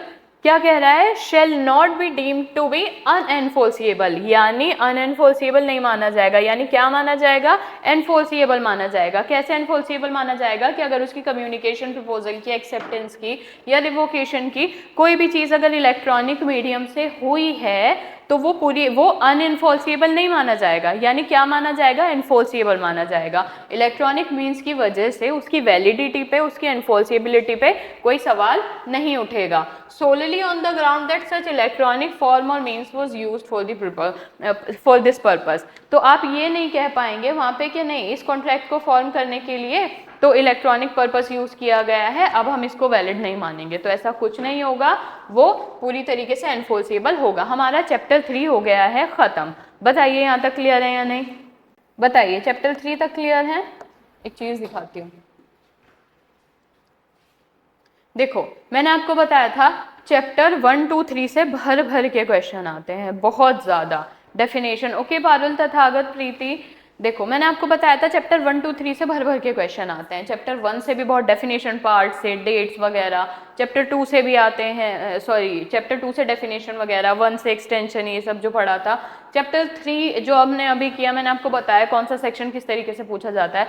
तो ऑलमोस्ट ना आपने यहाँ पे 40% एक्ट का जिस्ट कर लिया है, 60% बचता है, वो 60% लाए यहाँ करता है इन चैप्टर्स में, ठीक है। यहाँ तक हम कर चुके हैं। ये एरिया जो 40% क्वेश्चन बनाता है तो वो आप ऑलमोस्ट तय कर चुके हैं। बाकी का 60% यहाँ आता है। ये इसलिए इंपॉर्टेंट है, पनिशमेंट वगैरह है यहाँ पे, और 10 चीज़ें हैं, तो ये है। हिसाब से चलिए, हिसाब से पढ़िए, लेकिन इसको छोड़ेंगे नहीं। क्यों नहीं छोड़ेंगे? क्योंकि देखो स्किप करना ना बीइंग अ जुडिशरी एस्पिरेंट कोई ऑप्शन नहीं होता, सिर्फ इसलिए कि इस जगह से क्वेश्चन नहीं आता सो लेट्स स्किप दिस। देख के और पढ़ के चलना पड़ेगा, वो चीज़ दिमाग में तो कम से कम हमारे होनी चाहिए कि वो कहना क्या चाह रहा है, ठीक है। ये चैप्टर्स करते हैं, ऊपर ऊपर से पढ़ाती हूँ मैं, आपको समझा दूंगी कि ये क्या कह रहा है, क्या कहना चाहता है आपसे। 4 और 5, अभी हमारे पास 1 आवर है, तो पहले हम चैप्टर 6 करेंगे और चैप्टर 6 खत्म होने के बाद हम चैप्टर 4 और 5 करेंगे। बताइए कोई दिक्कत तो नहीं है आप लोगों को? चैप्टर 1, 2, 3 हमने किया है, अब इसके बाद हम थोड़ा सा चैप्टर 6 शुरू करते हैं।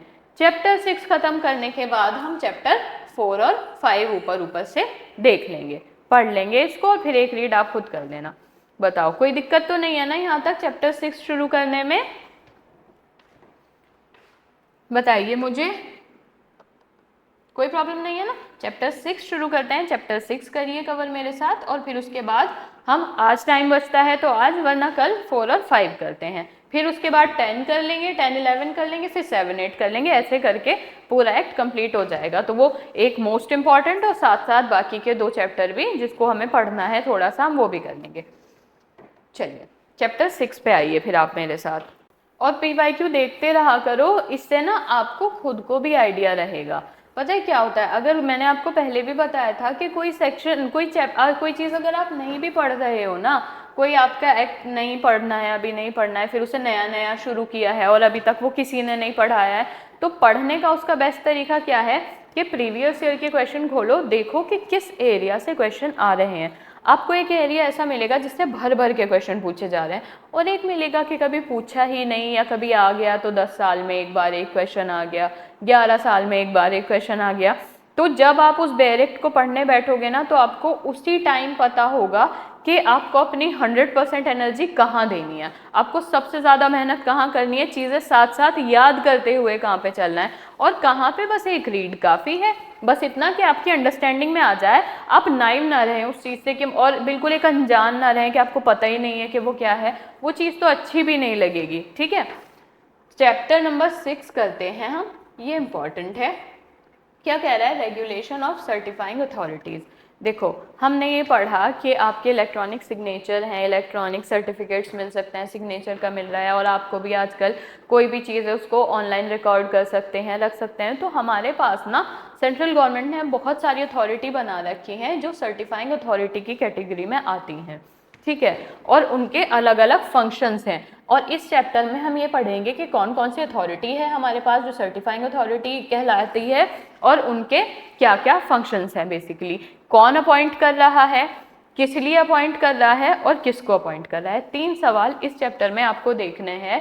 कि पहला क्वेश्चन तो यही हो जाएगा, हु इज अपॉइंटिंग, किसको अपॉइंट किया जा रहा है और क्यों अपॉइंट किया जा रहा है। ये 3 क्वेश्चन क्लियर कर लोगे, चैप्टर ठीक लगने लगेगा, ठीक है, कि कौन अपॉइंट कर रहा है, किसको अपॉइंट कर रहा है, और किस लिए अपॉइंट कर रहा है। ये इतनी चीज़ दिमाग में आ जाएगी तो हमें चैप्टर समझ आ जाएगा। चैप्टर नंबर 6 नाम क्या है? Regulation of certifying authorities. Certifying authorities के बारे में पढ़ेंगे हम इसमें। चलिए सेक्शन नंबर 17 पर आते हैं। क्या कह रहा है section number 17? Appointment of controller, पहला वर्ड जो ध्यान रखना है, एंड अदर ऑफिसर्स। तो आपके पास एक अथॉरिटी अभी आपके सामने आई है, कौन है वो? कंट्रोलर है। एंड अदर ऑफिसर, और भी बाकी ऑफिसर्स। तो आपको पहली अथॉरिटी कौन सी जानने मिली सेक्शन 17 में? कंट्रोलर। तो अपॉइंटमेंट कहाँ हो रहा है कंट्रोलर का? सेक्शन 17 में हो रहा है। अगर क्वेश्चन आता है कि कंट्रोलर का अपॉइंटमेंट कहाँ हो रहा है, तो सेक्शन 17 में हो रहा है। ओके, तो कौन कर रहा है अब अपॉइंट? सेंट्रल गवर्नमेंट कर रही है। दूसरा सवाल ये है, who will appoint controller under section 17? who will appoint? central government will appoint. how will appoint? कैसे अपॉइंट कर रही है? नोटिफाई करके इस चीज को ऑफिशियल गैजेट में। यही एक पॉसिबिलिटी होती है क्वेश्चन की जो एक सेक्शन से पूछे जा सकते हैं। पहला कि जो आपका कंट्रोलर है वो कहाँ अपॉइंट किया जा रहा है? सेक्शन 17 में अपॉइंट किया जा रहा है। ठीक है, कौन अपॉइंट कर रहा है? सेंट्रल गवर्नमेंट अपॉइंट कर रही है। कैसे अपॉइंट कर रही है? नोटिफाई कर देगी ऑफिशियल गैजेट में और अपॉइंट कर लेगी कंट्रोलर को। ठीक है, कंट्रोलर क्या? Controller of certifying authorities. ठीक है, controller of certifying authorities, this is the post. क्या पर्पस क्या है, क्यों किया जा रहा है? For the purpose of this act, इस एक्ट में जो भी काम कराए जा रहे हैं जहाँ पे भी अथॉरिटीज की जरूरत पड़ रही है, आगे हम आगे के सेक्शन में प्रॉपर इसके फंक्शन भी पढ़ेंगे।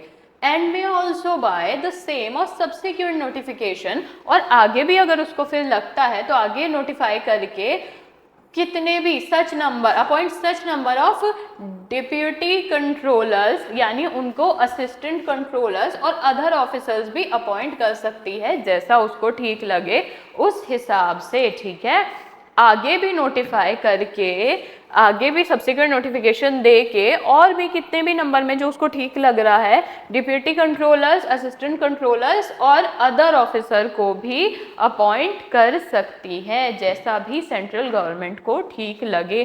कोई नंबर प्रोवाइड नहीं है यहाँ पे। क्लियर है आप सेक्शन 17 से? पहले तो आप मुझे यहाँ तक बताइए, बाद में आगे आएंगे।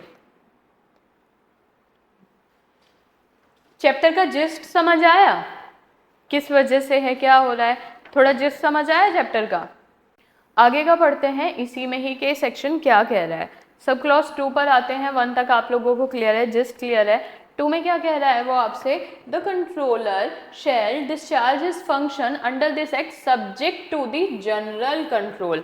अब जो ओके प्रीति, जो कंट्रोलर है वो जो अपने फंक्शंस डिस्चार्ज करेगा ना, कैसे करेगा, किसके कंट्रोल में? जनरल कंट्रोल होगा और डायरेक्शन भी दिए जाएंगे सेंट्रल गवर्नमेंट के थ्रू। जो कंट्रोलर हमारा अपॉइंट हुआ है वो जो अपने फंक्शंस को डिस्चार्ज करेगा, पहली बात तो सेंट्रल गवर्नमेंट का उस पर पूरा कंट्रोल होगा, और दूसरी बात डायरेक्शन भी साथ साथ देगी उसको सेंट्रल गवर्नमेंट के कैसे परफॉर्म करना है। पहला ये हुआ। आगे क्या कह रहा है? The deputy controllers and assistant controllers, वहाँ आगे भी बता रहा था कि कंट्रोलर के अलावा ये लोग भी अपॉइंट होंगे। तो जो डिप्यूटी कंट्रोलर है, असिस्टेंट कंट्रोलर है, वो जो अपने फंक्शंस परफॉर्म करेंगे तो उनको जो असाइन किए गए होंगे ना कंट्रोलर ने under the general superintendence of central control of controllers, तो उसको कंट्रोलर, अब जैसे मान लीजिए एक अथॉरिटी है, कंट्रोलर के ऊपर बैठी है सेंट्रल गवर्नमेंट, ठीक है, अब उसके लिए वहाँ पे डिप्यूटी कंट्रोलर और असिस्टेंट कंट्रोलर हैं, तो उनको जो perform the function assign to them the controller, अब कंट्रोलर एक जनरल सुपरिटेंडेंस रखेगा उस पर कि हाँ ये मेरी सुपीरियर अथॉरिटी, ये मेरी इन्फीरियर अथॉरिटीज़ हैं, मुझे इस पर ध्यान रखना है, इनको फंक्शन असाइन करने हैं कि आप ये कर दो, आप वो कर दो, ठीक है। एक जनरल सा कंट्रोल करेगा और उनको सुपरवाइज करेगा। अब क्वालिफिकेशन पे आ जाते हैं। The qualifications, experience and term and conditions of the service, term and condition of services of controller, deputy controller और assistant controller और बाकी के भी कोई ऑफिसर कौन प्रिस्क्राइब करेगा? सेंट्रल गवर्नमेंट प्रिस्क्राइब करेगी कि क्या क्वालिफिकेशन होनी चाहिए, क्या एक्सपीरियंस होना चाहिए, किन टर्म्स और कंडीशन पे रखे जाओगे, क्या सर्विसेज हैं जो कंट्रोलर की हैं या डिप्यूटी कंट्रोलर की हैं या असिस्टेंट कंट्रोलर की हैं या अदर ऑफिसर की हैं, तो ये हमेशा जो बताएंगे वो सेंट्रल गवर्नमेंट ही बताएगी, ठीक है। आगे क्या है? The head office and branch office of the office. अब एक चीज़ है कि ये सारी अथॉरिटीज़ अपॉइंट कर दी गई, तो ये सभी में आपने अगर इंटरनेशनल लॉ भी पढ़ा है तो उसमें होता है कि एक सीट दी जाती है उनको, एक ऑफिस दिया जाता है, उसको सीट ही कहते हैं जनरली, तो there will be a seat for them, एक ऑफिस होता है उनके, एक पर्टिकुलर सीट होती है और उनका एक हरारकी भी होता है कि ये सुपीरियर है, फिर उनसे इन्फीरियर ये हैं, ऐसे करके। तो ये सारी चीज़ें जो प्रोवाइड की जाएगी, हेड ऑफिस है, ब्रांच ऑफिस है, ऑफिस ऑफ कंट्रोलर है, ये इसका जो प्लेस है ये सब सेंट्रल गवर्नमेंट स्पेसिफाई करेगी कि कहाँ पे है, किस हिसाब से है, किस जगह होगा, जैसा भी सेंट्रल गवर्नमेंट को ठीक लगता है उसके हिसाब से चलेगा ये। आगे क्या कह रहा है, there shall be a seat of the office of the controller, ठीक है, उसकी एक अप्रोप्रिएट सीट होगी, एक प्लेस होगा, वहाँ पे एक हायरार्की भी मेंटेन होगी। अब ये जो कंट्रोलर अभी ऊपर अपॉइंट किया गया है सेक्शन 17 में, तो 18 में उसके फंक्शंस बताए गए हैं। दोबारा सुनिए, जो सेक्शन 17 में कंट्रोलर अपॉइंट किया गया है, सेक्शन 18 में उसके फंक्शंस बताए गए हैं। क्या फंक्शंस हैं? द कंट्रोलर में परफॉर्म ऑल और any of the following functions, या तो वो ये सारे भी करेगा या इसमें से कुछ भी। कैसे पता लगेगा कितने करने हैं? एज सेंट्रल गवर्नमेंट में डीम्ड फिट, में थिंक फिट, जैसे भी उसको ठीक लगेगा उसको इस हिसाब से ड्यूटीज असाइन कर दी जाती हैं। तो देखते हैं क्या फंक्शंस दे रखे हैं इसमें उसके। पहला है exercising supervision over the activities of certifying authorities. तो जो कंट्रोलर है, अभी उसमें ऊपर वाले सेक्शन में भी ये बताया गया था कि जो उनकी इन्फीरियर अथॉरिटी है वो उसको काम बताएगा, सुपरवाइज करेगा। तो ये एक उसका है कि जो अदर ऑफिसर्स करे गए हैं, डिप्यूटी कंट्रोलर करा गया है, असिस्टेंट कंट्रोलर करा गया है, तो उनको सुपरवाइज करना, उनको काम असाइन करना, ये सारी चीज़ें। और दूसरा क्या है? सर्टिफाइंग पब्लिक की आप जानते हैं ना, वेरीफाई करने वाली ऑफ दिस सर्टिफाइंग अथॉरिटीज। तो उसको सर्टिफाई कौन करता है? पब्लिक की को कंट्रोलर करता है, ठीक है। Laying down the standards to be maintained by the certifying authorities. अब सर्टिफाइंग अथॉरिटीज के लिए एक मेंटेन रखना पड़ता है स्टैंडर्ड। कुछ स्टैंडर्ड मतलब एक जनरल रूल्स होते हैं कि आपको ये पर्टिकुलर चीज़ें तो फॉलो करनी ही करनी है, इस हिसाब से तो चलना ही है। तो वो सारी चीज़ें कंट्रोलर कर रहा है। और क्या करेगा? Specifying the qualification and experience which employees of the certifying authority should possess. अब जो आपकी सर्टिफाइंग अथॉरिटी चुनी जाएगी उसकी क्या क्वालिफिकेशन होनी चाहिए, उसको कितना एक्सपीरियंस होना चाहिए, यहाँ पे ये काम सेंट्रल गवर्नमेंट नहीं कर रही सर्टिफाइंग अथॉरिटी के लिए, ये काम उसने कंट्रोलर पे डाल दिया है। आगे specifying the conditions subject to which the certifying authorities shall conduct their business. Condition भी उनको दे देंगे। सर्टिफाइंग अथॉरिटीज कौन है? बेसिकली मैंने अगर कोई मतलब मान लीजिए ब्रांड लॉन्च किया है और मैं चाहती हूँ कि सारा पूरा ऑनलाइन चले, सब कुछ जाता है, तो मैं जाती हूँ सेंट्रल गवर्नमेंट के पास, मैं अपनी चीज़ रजिस्टर्ड कराती हूँ, वहाँ पे अपना एक सिग्नेचर, एक की क्रिएट कराती हूँ, सब पूरा वेरिफिकेशन होता है, मेरे पास इलेक्ट्रॉनिक सिग्नेचर है, मेरे पास एक प्राइवेट की है, सारी चीज़ें हो जाती हैं। तो ना I am the certifying authority. अब मेरे पास अगर लोग आ रहे हैं सर्विसेज लेने, ऑनलाइन ट्रांजैक्शन हो रही है, मैं ऑनलाइन इलेक्ट्रॉनिक फॉर्म से कुछ भी कर रही हूँ, ईमेल्स कर रही हूँ, तो I am the certifying authority. मैं जिस हिसाब से करूँगी, मेरे लिए जो कंडीशन रखेगा वो कौन रखेगा? यहाँ पे कंट्रोलर रखेगा। एक स्टैंडर्ड मुझे कौन प्रोवाइड करेगा कि ये चीज़ तो मुझे मेंटेन रखनी ही रखनी है, ये कौन करके देगा? मुझे कंट्रोलर करके देगा, ठीक है। आगे specifying the contents of written, printed और विजुअल मटेरियल्स एंड एडवर्टीजमेंट। अब मैं उसमें एडवर्टाइज भी तो करूँगी ना, और मेरे पास बहुत सारे रिटन प्रिंटेड मटेरियल भी होगा जिसके हिसाब से मैं चलूँगी। बहुत सारी चीज़ें होती हैं, बीइंग इन अ बिजनेस आपको पता होगा कि ये चीज़ें तो बहुत कॉमन है। तो आगे क्या है? दैट में बी डिस्ट्रीब्यूटेड और use in respect of electronic signature. Electronic signature के लिए कैसे यूज़ की जा सकती है सर्टिफिकेट एंड द पब्लिक की, तो उस पर भी कंट्रोलर का होगा। अगर उसको लगेगा हाँ एक ये लेजिट चीज़ है, यू कैन यूज़ दिस, तो वो मुझे अलाउ कर देगा। अगर उसको लगेगा नहीं, आई एम बीइंग अनरीजनेबल, तो वो अलाउ नहीं करेगा वहाँ पे, ठीक है। It's all on controller. आगे क्या है? Specifying the form and content of a electronic signature certificate and the key. तो जो फॉर्म होगा, जो किस तरीके की फॉर्म में वो काम किया जाएगा, उसके कंटेंट्स क्या क्या होंगे इलेक्ट्रॉनिक सिग्नेचर के, और उसका सर्टिफिकेट भी तो दिया जाएगा, और वो सारी की वगैरह वो स्पेसिफाई कौन करेगा? यहाँ पे आपका कंट्रोलर करेगा। और क्या करेगा? स्पेसिफाई करेगा फॉर्म को, मैनर को, किसमें जो अकाउंट है कैसे मेंटेन रखा जाएगा सर्टिफाइंग अथॉरिटी का, है ना, सबका उनके पास एक रिकॉर्ड होता है। अब एक बात याद रखिए, हम ये लिस्ट पढ़ क्यों रहे हैं? कभी कभी रेयरली वही 4 ऑप्शन वाला कि इनमें से कौन सा फंक्शन है कंट्रोलर का, ऑल ऑफ द अबव है, या ये 2 हैं, या बस ये 1 है, बाकी 3 गलत है। तो इस लिस्ट को आपको रटना नहीं है, दिमाग में रखना है, आपके दिमाग में रह जाएगी ना तो आपको क्या लगेगा कि हाँ भाई चलो आइडिया है मुझे, वहाँ पे एक वही ऑड जो लगेगा आपको वहाँ उसको आप एलिमिनेट कर सकते हो और आपका आंसर आ जाएगा। रटना नहीं है, दिमाग में रखो सिर्फ इन फंक्शन को। कभी रेयरली ये ना ऑप्शंस में देख लिए जाते हैं कि कंट्रोलर के फंक्शन बताइए, उसके सेक्शन के साथ साथ उसके फंक्शन भी पूछ लेता है। आगे क्या है, specifying the terms and condition subject to which auditors may be appointed and the remuneration to be paid to them. अब कैसे कि हम जो आप हमारे जो ऑडिटर्स हैं उनको अपॉइंट किया जाएगा, उनको रेम्यूनरेशन कैसे पेड किया जाएगा। फैसिलिटेट करेगा establishment of any electronic system, अगर लगाना है सर्टिफाइंग अथॉरिटी को, अगर अकेले लगा रहे हैं या जॉइंटली लगा रहे हैं जो, या फिर कोई अदर सर्टिफाइंग अथॉरिटी है रेगुलेट कर रहे हैं वो सिस्टम को, रेगुलेट किन कंडीशन पे किया जाएगा, तो वहाँ पे फैसिलिटेट करेगा, गाइड करेगा और उनको टर्म्स एंड कंडीशंस भी बताएगा। आगे क्या कह रहा है, स्पेसिफाइंग द मैनर, आगे क्या कहता है, specifying the manner in which the certifying authorities shall conduct their dealings with the subscriber, उसको मैनर बताएगा कि अपने सब्सक्राइबर के साथ कैसे डील करोगे। ठीक है, तो if certifying authority I am being a brand, जो वहाँ पे सर्टिफाइंग अथॉरिटी है तो मेरे कस्टमर यहाँ पे सब्सक्राइबर होंगे। ठीक, आगे resolving any conflict of interest between the certifying authority and subscriber, अब अगर कल को इनके बीच में कॉन्फ्लिक्ट निकलता है ऑनलाइन को लेकर, कुछ भी होता है XYZ, तो उसको भी यहाँ पे रिजॉल्व करेगा। Laying down the duties of certifying authorities, duty भी बताएगा सर्टिफाइंग अथॉरिटी को, you should do that, you shouldn't do that, और कुछ चीज़ ऐसी होती हैं कि जो फॉलो करनी है, रेगुलेशन है, वो उस चीज़ के बारे में बताएगा। इनमें क्या कह रहा है, maintaining a data base containing the disclosure record, अब उसको पता होना चाहिए ना कि कितना सर्टिफाइंग अथॉरिटी है, किस किस ने उससे खुद को सर्टिफाई करा रखा है और वहाँ पे एक लीगली काम चल रहा है ताकि वो अकाउंटेबल भी रहे, तो उसके पास रिकॉर्ड तो होना चाहिए ना इस चीज़ का, तो सर्टिफाइंग अथॉरिटी का सारा डेटा रहेगा।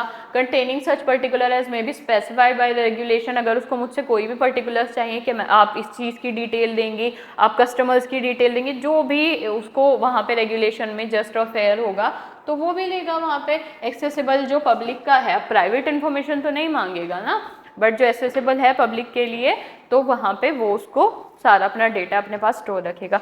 बताइए फंक्शंस ठीक हो गए, समझ आ गए, फंक्शन समझ आ गए आप लोगों को। सेक्शन 19 सिर्फ सेक्शन नंबर देखेंगे आप, recognition of foreign certifying authorities. अब फॉरेन सर्टिफाइंग अथॉरिटीज़, क्या आपका जो ऑनलाइन ट्रांजैक्शन है या कुछ भी है, कोई बिजनेस है, कोई भी चीज़ है, वो इंडिया के बाहर नहीं हो रहा होगा। आजकल जब से ऑनलाइन पॉसिबल है तो ये तो बहुत आम हो चुका है कि आप बाहर के ब्रांड से डील नहीं करते। अब बाहर का ब्रांड भी अगर इंडिया में आ रहा है, इंडिया में ब्रांच खोल रखी है और वो वहाँ पे आपके आके ऑनलाइन ट्रांजैक्शन का भी पार्ट बनेगा, ऑनलाइन सर्विसेज प्रोवाइड करने का भी पार्ट बनेगा, ऑनलाइन गुड्स प्रोवाइड करने का भी पार्ट बनेगा, तो उसको भी तो वहाँ पे आके एक सर्टिफाइंग अथॉरिटी बनना पड़ेगा, चाहे वो वहीं से इंपोर्ट करा रहा है या यहाँ पे ब्रांच खोल के करा रहा है। बट वो फॉरेनर जो है आपका, वो जो ब्रांड है वो पार्ट भी तो बन रहा है ना समहाउ, तो वो जो पार्ट बनेगा तो उसको रिकॉग्निशन कौन देगा, उसको यहाँ पे रिकॉग्निशन मिल जाएगी। बट जो इंडियंस होते हैं ना उसके हिसाब से थोड़े टर्म्स और कंडीशन इनको ज़्यादा सही से देखने पड़ते हैं। क्या कह रहा है, subject to such conditions and restriction as may be specified by regulation, the controller may with the previous approval of central government, किसका अप्रूवल है, सेंट्रल गवर्नमेंट का अप्रूवल है।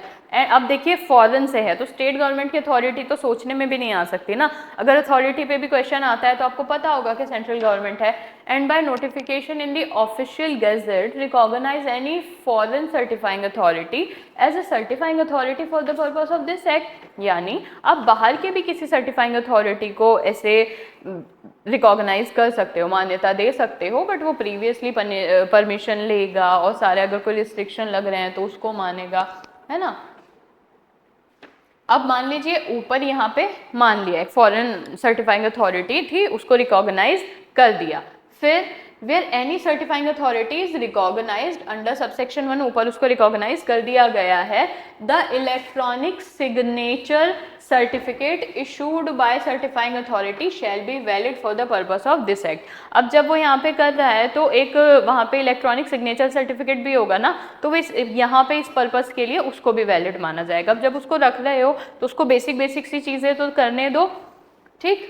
थर्ड क्या कह रहा है, द कंट्रोलर में जो आपकी कंट्रोलर की पावर्स हैं यहाँ पे फॉरेन सर्टिफाइंग अथॉरिटी को लेकर, उसके बारे में बात की गई है। तो क्या कह रहा है, the controller may if he satisfy that any certifying authority has contravened any of the condition and restriction subject to which it was granted recognition। अब आपको ऊपर ही आपने पढ़ा है कि उनको कुछ रिस्ट्रिक्शन कुछ कंडीशंस के साथ रिकॉग्निशन मिलेगी। अब आपको जो कंडीशन लगाई थी, जो रिस्ट्रिक्शंस लगाए थे, आपने पालन नहीं किया। कंट्रोलर को ऐसा लग रहा है कि जिन रिस्ट्रिक्शन पे आपको ग्रांट किया गया था आप वहाँ पे पालन नहीं कर रहे हैं। तो ऐसी सिचुएशन में क्या करेगा ना, he may for the reason to be recorded in writing, तो उसको अपना वो रीजन राइटिंग में रिकॉर्ड करना पड़ेगा bye notification in the official gadget revoke such recognition. ठीक है, कैसे, राइटिंग में रीजन देके and notification in the official gazette, वो जो आपको उनको सर्टिफाइंग अथॉरिटी को मिल गई थी रिकॉग्निशन, उसको रिवोक कर दिया जाएगा। ये ओमिट हो चुका है। सेक्शन 21 पे आते हैं।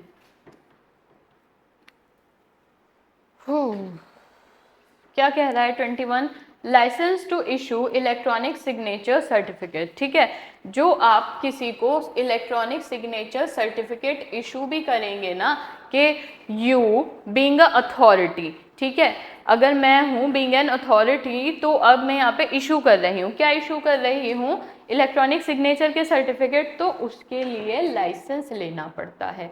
क्या करना पड़ता है, लाइसेंस लेना पड़ता है। किस सेक्शन में बात हो रही है इसकी, 21 में बात हो रही है।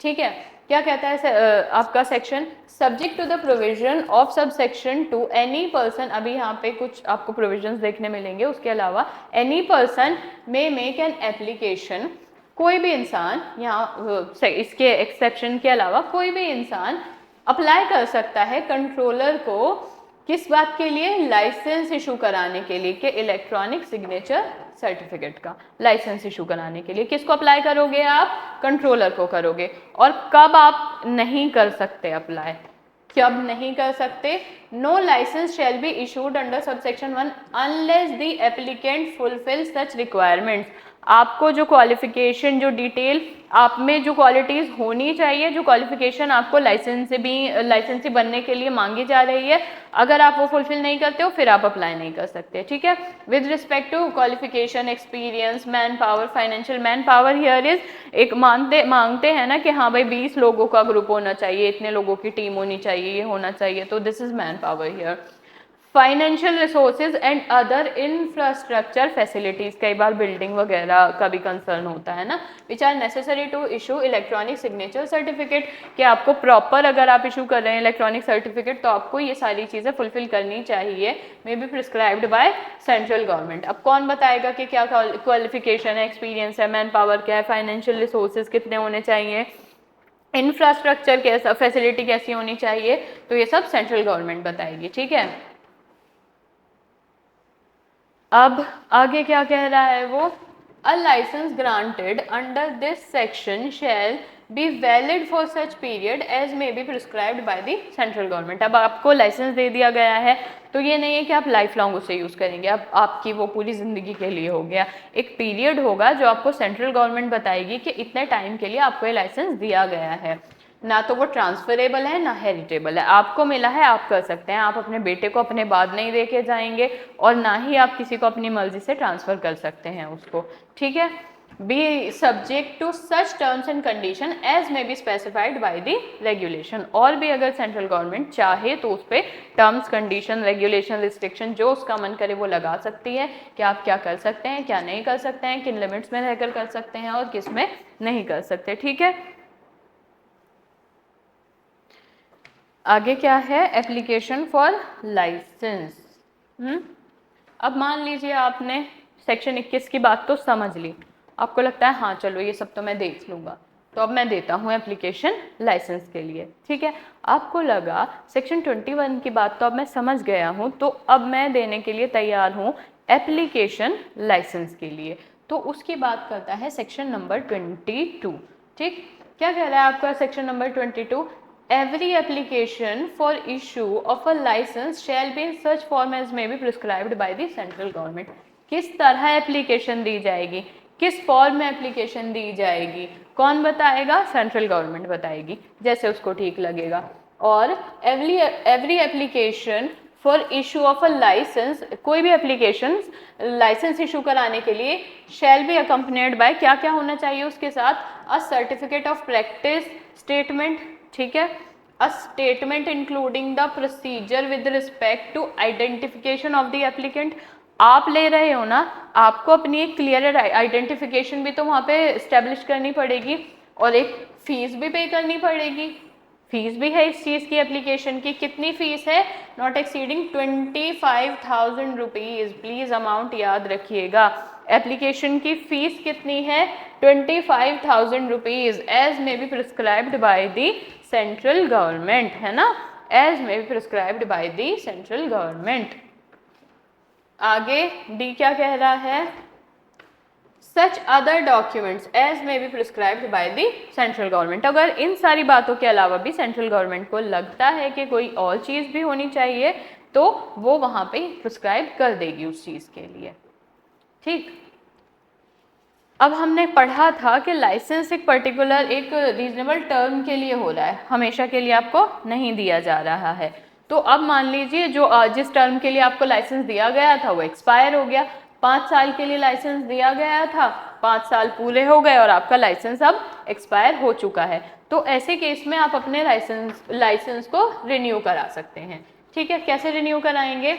N application for renewal of license shall be, उसके लिए आप एप्लीकेशन देंगे in such form accompanied by such fees, जो फीस देनी है रिन्यूअल के टाइम, जो भी वो है, कितनी फीस है? Not exceeding 5,000 rupees.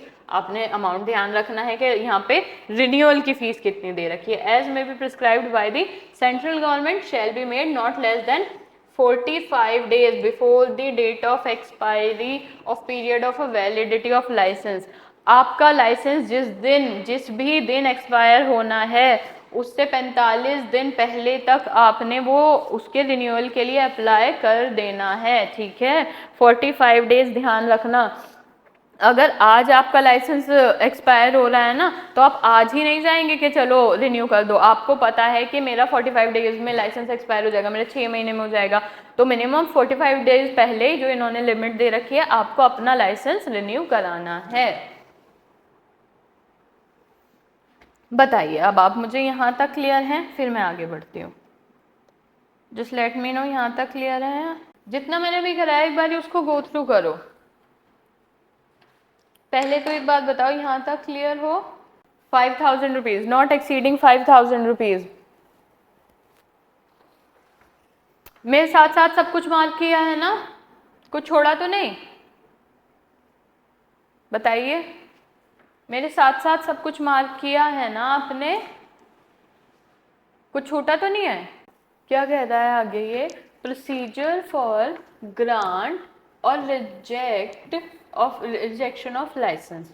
ठीक है, कैसे कैसे लाइसेंस ग्रांट किया जाएगा और कैसे रिजेक्ट किया जा सकता है। ठीक है, ग्रांट करने का या रिजेक्ट करने का प्रोसीजर क्या है?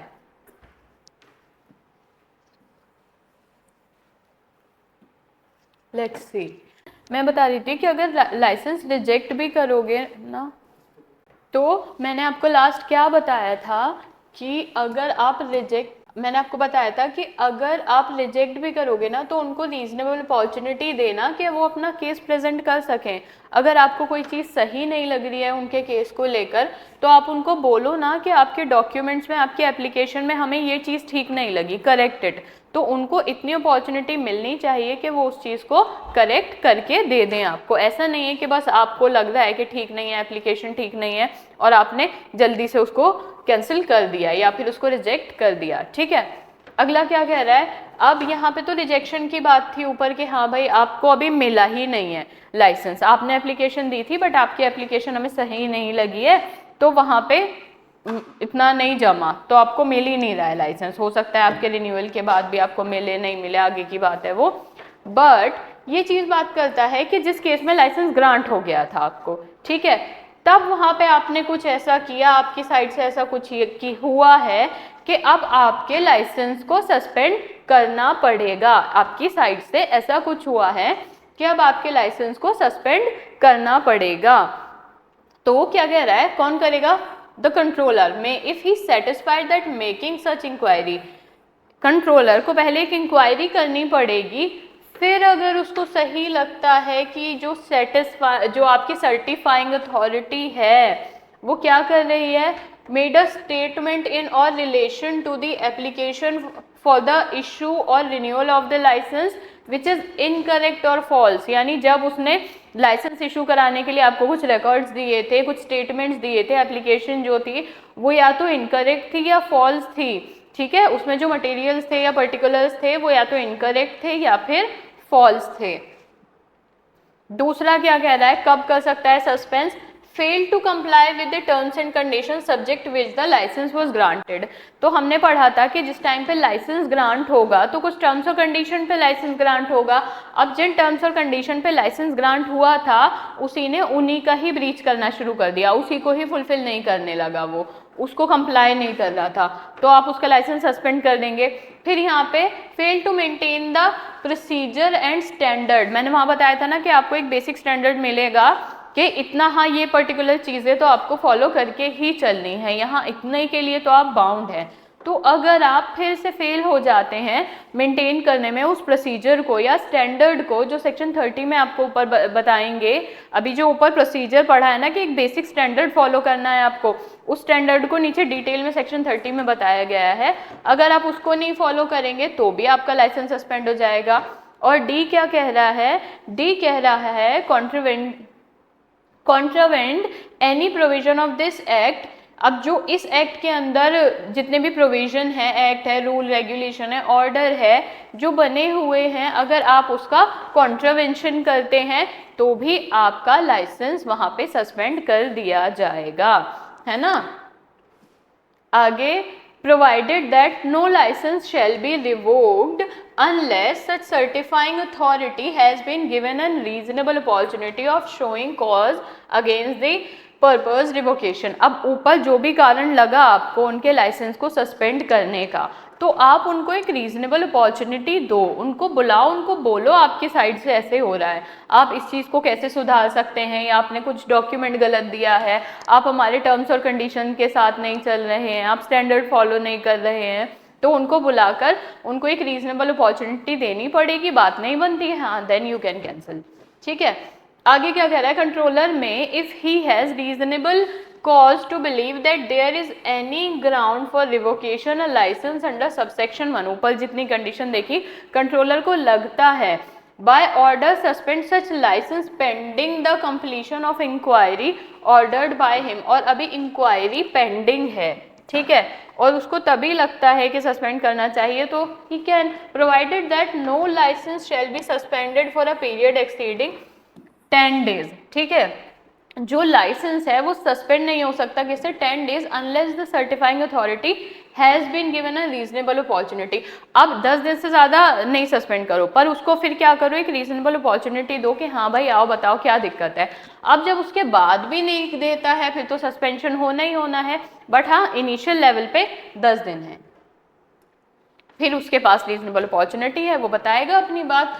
No certifying authority whose licence has been suspended shall issue any electronic signature certificate during such suspension. अब जब आपका सस्पेंशन पीरियड चल रहा है उस टाइम पे, उस पीरियड में आप इशू नहीं कर सकते हैं इलेक्ट्रॉनिक सिग्नेचर सर्टिफिकेट्स, ठीक है। अगर आपका सस्पेंशन पीरियड चल रहा है, चाहे वो 10 दिन वाला चल रहा है भी या 10 दिन पार हो गए, आपको रीजनेबल अपॉर्चुनिटी मिल गई है और आप अब सस्पेंड है, तो अब ऐसे में से किसी भी पीरियड में आप अब इशू नहीं करेंगे इलेक्ट्रॉनिक सिग्नेचर सर्टिफिकेट्स, ठीक है। एक पॉइंट हुआ ये। अब आप लोग मुझे बताइए, हम लोग यहाँ तक क्लियर है, यहाँ तक तो आपको कोई इशू नहीं है। अगला क्या कह रहा है सेक्शन आपका, अगला सेक्शन कहता है नोटिस ऑफ सस्पेंशन और रिवोकेशन ऑफ लाइसेंस। ठीक है, जो आप सस्पेंड कर रहे हैं, रिवोक कर रहे हैं लाइसेंस, उसका एक नोटिस दिया जाएगा। ठीक है, ऑलराइट प्रीति, तो उसका क्या दिया जाएगा, एक नोटिस दिया जाएगा। Where the licence of the certifying authority suspended और रिवोक्ड, या तो आप उसका लाइसेंस रिवोक कर रहे हैं या सस्पेंड कर रहे हैं, तो जो कंट्रोलर है ना, उनको पब्लिश करना पड़ेगा एक नोटिस इस बात का। ठीक है, उस सस्पेंशन का या उस रिवोकेशन का, जो भी हो रहा है वहाँ पे, और database maintained by him, proper database वहाँ पे उनके पास मेंटेन होना चाहिए। अगला क्या कह रहा है, वेयर वन और मोर रिस्पोजिटरीज आर स्पेसिफाइड। अब मान लीजिए कि एक नहीं है, एक से ज़्यादा है। ठीक है, द कंट्रोलर पब्लिश करेगा नोटिस सभी को, सस्पेंशन और रिवोकेशन सभी रिपोजिटरीज को देगा। जैसे कि मान लीजिए कि एक यहाँ है, दूसरे की सिटिंग यहाँ है, तीसरे की यहाँ है, तो सभी चीज़ों के लिए, सारी रिपोजिटरीज के लिए यहाँ पे आपका नोटिस जाएगा। और ये क्लॉज मैंने कहाँ देखा था, ये आपको आगे भी देखने के लिए मिलेगा कि जहाँ पे आपके पास एक से ज़्यादा है, तो वहाँ पे क्वेश्चन अगर मान लीजिए ऐसा आएगा कि क्या आपको वहाँ पे एक नोटिस इशू करना है, नो, आपको इन ऑल सच वाला टिक करना है। ठीक है, प्रोवाइजो पर जाते हैं, क्या कह रहा है, provided that the database containing the notice of such suspension और revocation as case may be shall made available through a website. अब आपने जो नोटिस किया है वो वेबसाइट पे अवेलेबल होना चाहिए, वहाँ से एक्सेस कर सकते हो, ऐसा बनाना आपको राउंड द क्लॉक, किसी भी टाइम उसे वेबसाइट पे एक्सेस किया जा सके नोटिस को। ठीक है, आगे provided further that the controller, कौन, authority controller may, if he considered necessary publicise the contents of database in such electronic और अदर मीडिया। अगर उसको डेटाबेस भी देना है तो वो उसको भी वहाँ पे दे सकता है, अगर उसको अप्रोप्रिएट लग रहा है, तो उसको लग रहा है कि हाँ ये वाली ट्रांसपेरेंसी भी मुझे करनी चाहिए, तो हाँ वो वहाँ पे कर सकता है, जो आपके जितनी भी डाटाबेस है उसको भी पब्लिश कर सकता है। हाँ, पावर टू डेलीगेट, अब बहुत सारा काम है करने के लिए, बहुत सारा, तो पावर को डेलीगेट करने की भी बात आ जाती है। ठीक है, तो सेक्शन क्या कह रहा है आपका, द कंट्रोलर, कौन, controller may in writing authorise the deputy controller, क्योंकि आपको पता है ना हमेशा से कि जो डेलीगेशन चलता है वो कैसे चलता है, सुपीरियर से उससे जो जूनियर होते हैं, फिर नीचे ऐसे कर सकता है। जो नीचे वाली इंफीरियर अथॉरिटी है वो अपनी पावर डेलीगेट ऊपर नहीं कर सकती, हाँ जो ऊपर वाली अथॉरिटीज़ हैं वो नीचे डेलीगेट कर सकती हैं। तो यहाँ पे कंट्रोलर जो कि उससे इंफीरियर अथॉरिटीज़ हैं, जैसे डिप्यूटी कंट्रोलर है, असिस्टेंट कंट्रोलर है, कोई अदर ऑफिसर है, उनको ना चाहे तो इस चैप्टर में अपनी पावर डेलीगेट कर सकता है। ठीक है, यहाँ पे अपना पावर्स डेलीगेट कर सकता है। आगे क्या कह रहा है, पावर टू इन्वेस्टिगेट कॉन्ट्रावेंशंस। क्या है, पावर टू इन्वेस्टिगेट कॉन्ट्रावेंशंस। अब इन्वेस्टिगेट कैसे करेगा कॉन्ट्रावेंशन के लिए, कि क्या क्या कॉन्ट्रावेंशंस हो रहे हैं, तो जो कंट्रोलर है या कोई भी ऑफिसर जिसे ऑथराइज किया है कंट्रोलर ने अपने बिहाफ पे कि हाँ मैंने डेलीगेट कर दिया है, जाओ मेरे बिहाफ पे ये करो, वो टेकअप ले लेगा फिर इन्वेस्टिगेशन के लिए कि हाँ भाई मैं करूँगा उसको, ये कॉन्ट्रावेंशन क्या हुई है, इस एक्ट में रूल्स रेगुलेशन जो थे उसको लेकर क्या कॉन्ट्रावेंशन है, और उस इन्वेस्टिगेशन के लिए भी प्रॉपर रूल रेगुलेशंस होंगे कि कैसे इन्वेस्टिगेशन की जाएगी। अब जो भी इन्वेस्टिगेशन कर रहा है, कंट्रोलर कर रहा है या ऑफिसर कर रहा है यहाँ पे, तो वो क्या करेगा कि are conferred on income tax authorities under chapter 12 of income tax act. ये रहने दो, फिर यही है कि अगर इनकम टैक्स एक्ट के से रिलेटेड भी कुछ है ना, तो वो वहाँ पर उन अथॉरिटीज़ में जाके उस वे में जाके भी वहाँ पे इन्वेस्टिगेट कर सकते हैं। ठीक, आगे क्या कह रहा है, access to computer and data. अब आपका अगर डेटा है, कंप्यूटर है, तो उसमें एक्सेस किस तरह किया जा सकता है बिना उनकी जो प्राइवेसी है उसको इन्फ्रिंज करे या प्रेजुडाइज करे। तो क्या कह रहा है, without prejudice to the provision of subsection 1 of the section 69, ये हम आगे पढ़ेंगे। जो कंट्रोलर है, यानी यहाँ पे भी आप समझ लीजिए कि एक्सेस करने की पावर आपको दे रही है, दी जा रही है, तो उतना दी जा रही है जितना ज़रूरी और रीजनेबल है। वहाँ पे उनकी प्राइवेसी इन्फ्रिंज नहीं करोगे, जो एक पब्लिकली या जो आपका राइट बनता है कि हाँ भाई ये डाटा तो आप एक्सेस कर सकते हो, वहाँ तक का आपको एक्सेस मिल जाएगा कंप्यूटर्स में और डाटा में। किसको मिल जाएगा? कंट्रोलर को, या फिर उसने किसी को ऑथोराइज कर रखा है अभी पावर डेलीगेट करके, if he has reasonable cause. अब उसके पास अगर ऐसा कोई कारण है, कुछ ऐसा सस्पेक्ट है कि कोई भी कॉन्ट्रोवेंशन जो हो रहा है इस चैप्टर के अंदर वो कमिट किया गया है, वहाँ पे एक्सेस करना पड़ेगा कंप्यूटर सिस्टम में, ठीक है, या किसी अपॉल्टिस में, किसी डेटा में, किसी अदर मटेरियल में जो कनेक्ट करता है उनके सिस्टम से। पर्पस क्या है? यहाँ पे सर्च कर रहे हैं कारण, सर्च कर रहे हैं कि हमें इंफॉर्मेशन चाहिए, डेटा चाहिए, अवेलेबल होना चाहिए जो इस कंप्यूटर में है, हमें वो देखना है कि किस तरीके की कॉन्ट्रोवेंशन हुई है, हमें इंफॉर्मेशन चाहिए। बस उस इंफॉर्मेशन को निकालने के लिए कंट्रोलर, या अगर कंट्रोलर ने किसी को ऑथराइज कर रखा है, वो पर्सन जाके वहाँ पे उस कंप्यूटर में एक्सेस कर सकता है।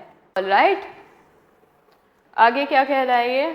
For the purpose of subsection 1, the controller or any person authorized by him, या तो कंट्रोलर या कोई पर्सन जो उससे ऑथराइज्ड है, by order direct any person in charge of or otherwise concerned with the operation of the computer system data। अब ऐसा है कि वो खुद गया है, कुछ चीज़ें होंगी कि वो खुद से नहीं कर सकता, उसे हो सकता है कोई टेक्नीशियन चाहिए, कोई किसी भी तरीके का कोई सॉफ्टवेयर इंजीनियर चाहिए, जो भी उसको चाहिए वो वहाँ पे उनको हायर कर सकता है, डायरेक्ट कर सकता है उस पर्सन को। तो ये यहाँ पे उनको वो वाली एक सपोर्ट के लिए, टेक्निकल असिस्टेंस के लिए अप्रूवल दे रखा है, ठीक है।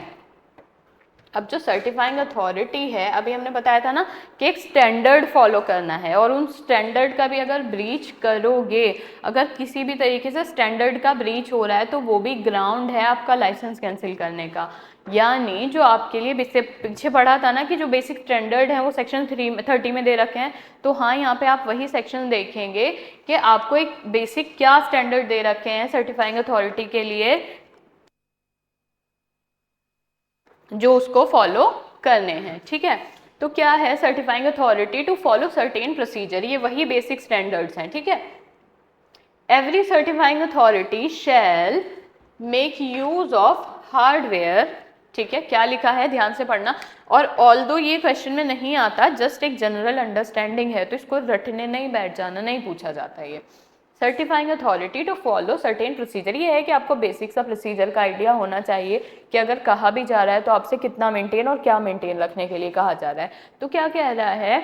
Make use of hardware, software and procedure that are secure from intrusion and misuses. तो जो हार्डवेयर, वो नहीं कोई थर्ड पार्टी ऐप यूज़ कर रहे हैं उसके लिए थोड़ा सा उसको सब्सक्राइब करने का पैसा बचाने के लिए, ऐसा नहीं, कोई भी हार्डवेयर यूज़ कर रहे हो या सॉफ्टवेयर यूज़ कर रहे हो, जो भी प्रोसीजर है वो पूरा सिक्योर होना चाहिए, किसी भी इंट्रूजन या मिसयूज से। ढंग से यूज़ करो चीज़ें, पायरेटेड चीज़ें यूज़ नहीं करो। Provide a reasonable level of reliability. अब आपको लाइसेंस भी दे दिया गया, सब कर दिया गया कि हाँ चलो कर लो, लेकिन आप काम ही ऐसा कर रहे हो कि लोग आप पे रिलाय ही नहीं करें। आपका जो बिजनेस है, जो भी XYZ आपने काम किया है, जिसके लिए भी आपने सर्टिफिकेट लिया है, वो रिलायबल ही नहीं है, ऐसा नहीं होना चाहिए। आपने जिस सर्विस के लिए वहाँ पे परमिशन ली है ना, वो रिलायबल होनी चाहिए आपकी सर्विसेज, और reasonably suited performance of intended functions. जिस इंटेंशन से आपने शुरू किया था और आपकी जो इंटेंशन देखकर आपको ग्रांट किया गया था, वो बिल्कुल सूटेड होनी चाहिए और ठीक से चलो। Adhere the security procedure to ensure that secrecy and privacy of the electronic signature assured। तो यहाँ पे आप ना एक चीज़ उनको क्या फॉलो करनी पड़ेगी कि सिक्योरिटी और सीक्रेसी, प्राइवेसी इलेक्ट्रॉनिक सिग्नेचर की अश्योर्ड होनी चाहिए। ये नहीं है कि वहाँ पे ब्रीच हो रहा है, इसका इन्फ्रिंजमेंट हो रहा है, मिसयूज हो रहा है। और क्या कह रहा है?